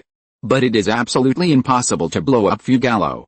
And the release of nuclear weapons of that amount means that we will lose that piece of land for hundreds of years." The first official turned his head and gave him a majestic look, noticing that many people quietly cast their gazes when the other party asked this question, and after a moment of silence, he said solemnly, "If the situation is really going to the worst direction development, we must stop their progress." A strong man cuts off his wrist. If he does not stop, he dies. But I believe in our military, they will triumph. There was silence in the room.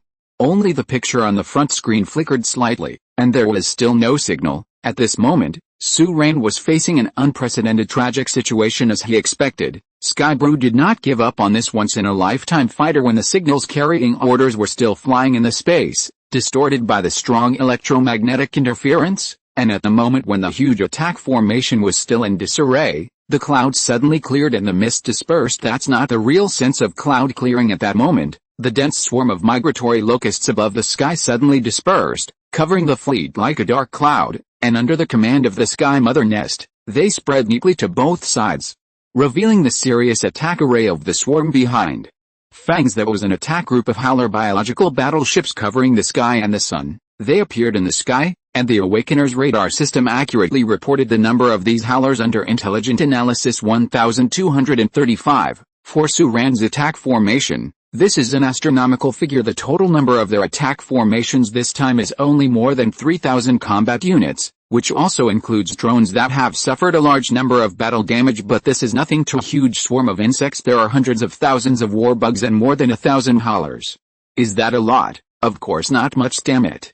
Suran swears on the spot, isn't that fucking much? This is too much face. It's no loss that it is the Zerg combat group that came over in the early days of the end of the world. However, now is not the time to scold your mother. Suran knows that this is a moment of life and death. It is the moment of life and death for their entire fleet. This is the most powerful force in the Legion of Sky Brood, the real Fangs. Seen from their position, this group of howlers is diagonally above them at 40 degrees and 5 angles. They are neatly spread out in the sky to form a huge pseudo-square attack matrix. The shadow cast by the attack array will completely attack the entire human race. The formation was shrouded in it, and before the locust swarm dispersed and the swarm showed their fangs, they had already started the first round of charging, and the 12 plasma cannons on each howler's body, the angle has already been adjusted. And more than 60% of the charging preparations have been completed. The faint blue light reflected the surging insect swarms and scattered human attack arrays. This is an incomparably magnificent scene, an aesthetic of killing and power on the battlefield. The world has turned into dreamy blue, like an Arctic glacier illuminated by the aurora. Several fighter jets that are ascending can reflect this scene with the clearest attitude. Those fighter jets are all illuminated, shrouded in light at this time. The destroyer of Sequence 5 was also in the state of vertical jump. The entire destroyer was bathed in this blue light, dreamlike, like a whale jumping out of the blue ocean. However, this is the prelude to destruction. The genius remembers the address of this site in 1 second. Mobile version reading website. Chapter 175, The Flickering Moment. That dreamy blue is a harbinger of destruction. At that moment, many people failed to react on the Sequence 5 destroyer that took off into the air. Kiango stared at this scene, his eyes widened, as if indulging in the magnificence of this moment. Not only him, even many experienced drivers couldn't look away, forgetting what they were doing. No matter how experienced a fighter is, he has never seen such a scene on the battlefield. Many people are not even shocked at this moment, but some kind of fate to spare. This is unrivaled power. If they rely on ground military forces and cooperate with a large amount of air firepower, they may be able to fight, but they are alone. How could such an enemy be defeated? The moment this thought flashed by, the first round of the Howler's attack matrix in the sky had been completed. A death rain fell from the sky. 1,235 Howlers, more than 14,000 plasma balls bearing the brunt. The ship Kiango, which was located at the front, was destroyed in the air. Thousands of plasma balls savagely hit and shattered this huge destroyer, and the follow-up plasma balls completely cracked it in midair. In the flames of the explosion, Kiango's message fell into silence forever. From the visual point of view, the destroyer didn't even look like it was destroyed by a particle cluster, but more like it was destroyed by a meteor shower falling at high speed. Tragic martyrdom. A series of small fighter jets, attack planes, and drones were smashed into the sky. However, Kiango's destroyer brought a moment for everyone, and in each channel, one after another, voices are flying. Withdraw from the attack area.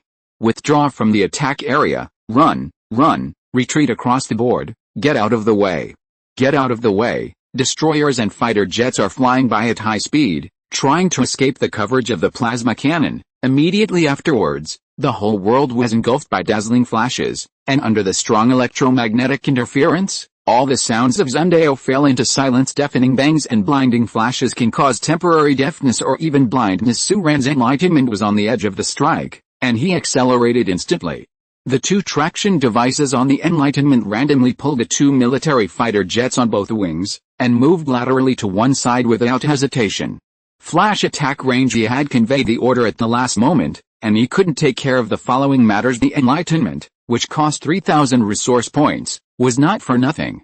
It instantly advanced to the highest speed, and the Enlightenment even crashed into a swarm of locusts that spread out on one side to provide attack space for the whalers. His Enlightenment was also hit by more than a dozen plasma cannons, and the shield index dropped sharply, and he didn't have time to care about these. Let go of the two fighter jets that were forced to accelerate suddenly and became dizzy, and quickly pulled out the Awakener. In this case, he couldn't control the others anymore. He had to fight his way through the second round of fire from the Howler array. If this is not the case, after 2 rounds of attacks, even if they are not completely wiped out, they will have no fighting power anymore. Suran's eyes, strengthened by the potion, were not temporarily blinded, but they were still blood red.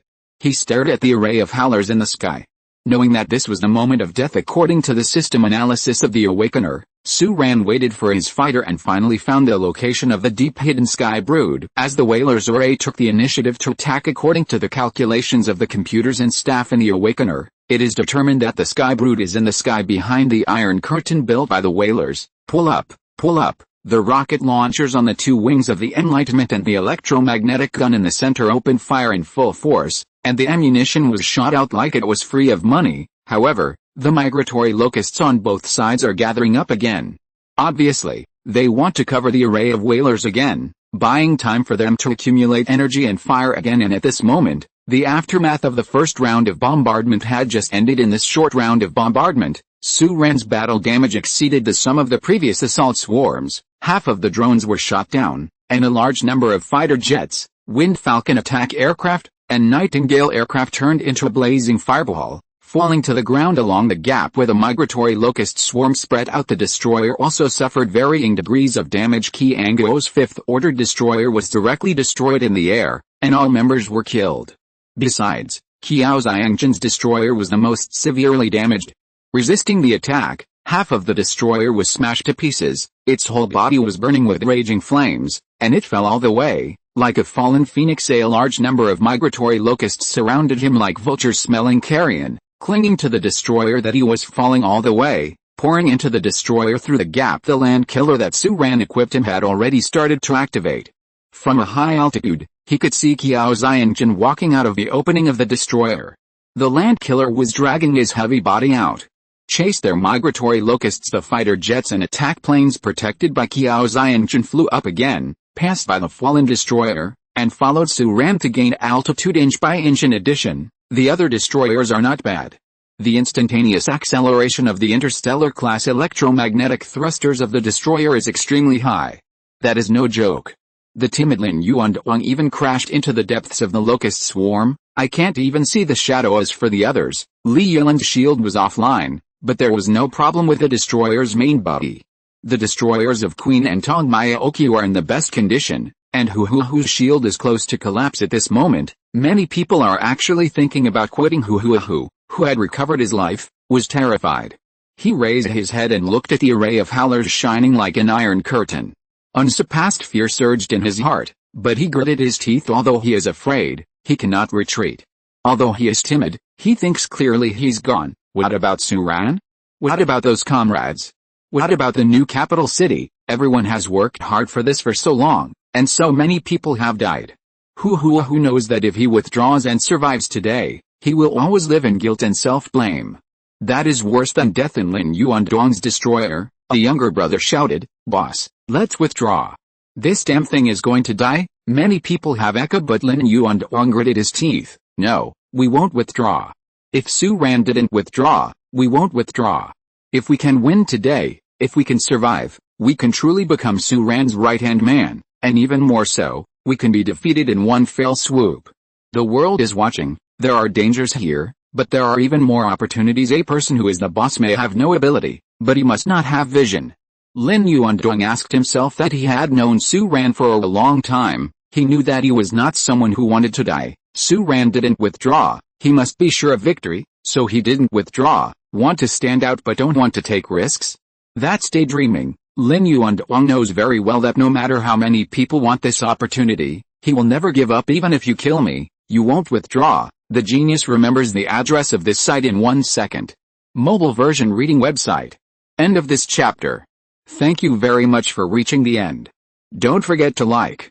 Looking for more exclusive content and immediate access? Subscribe to our Patreon.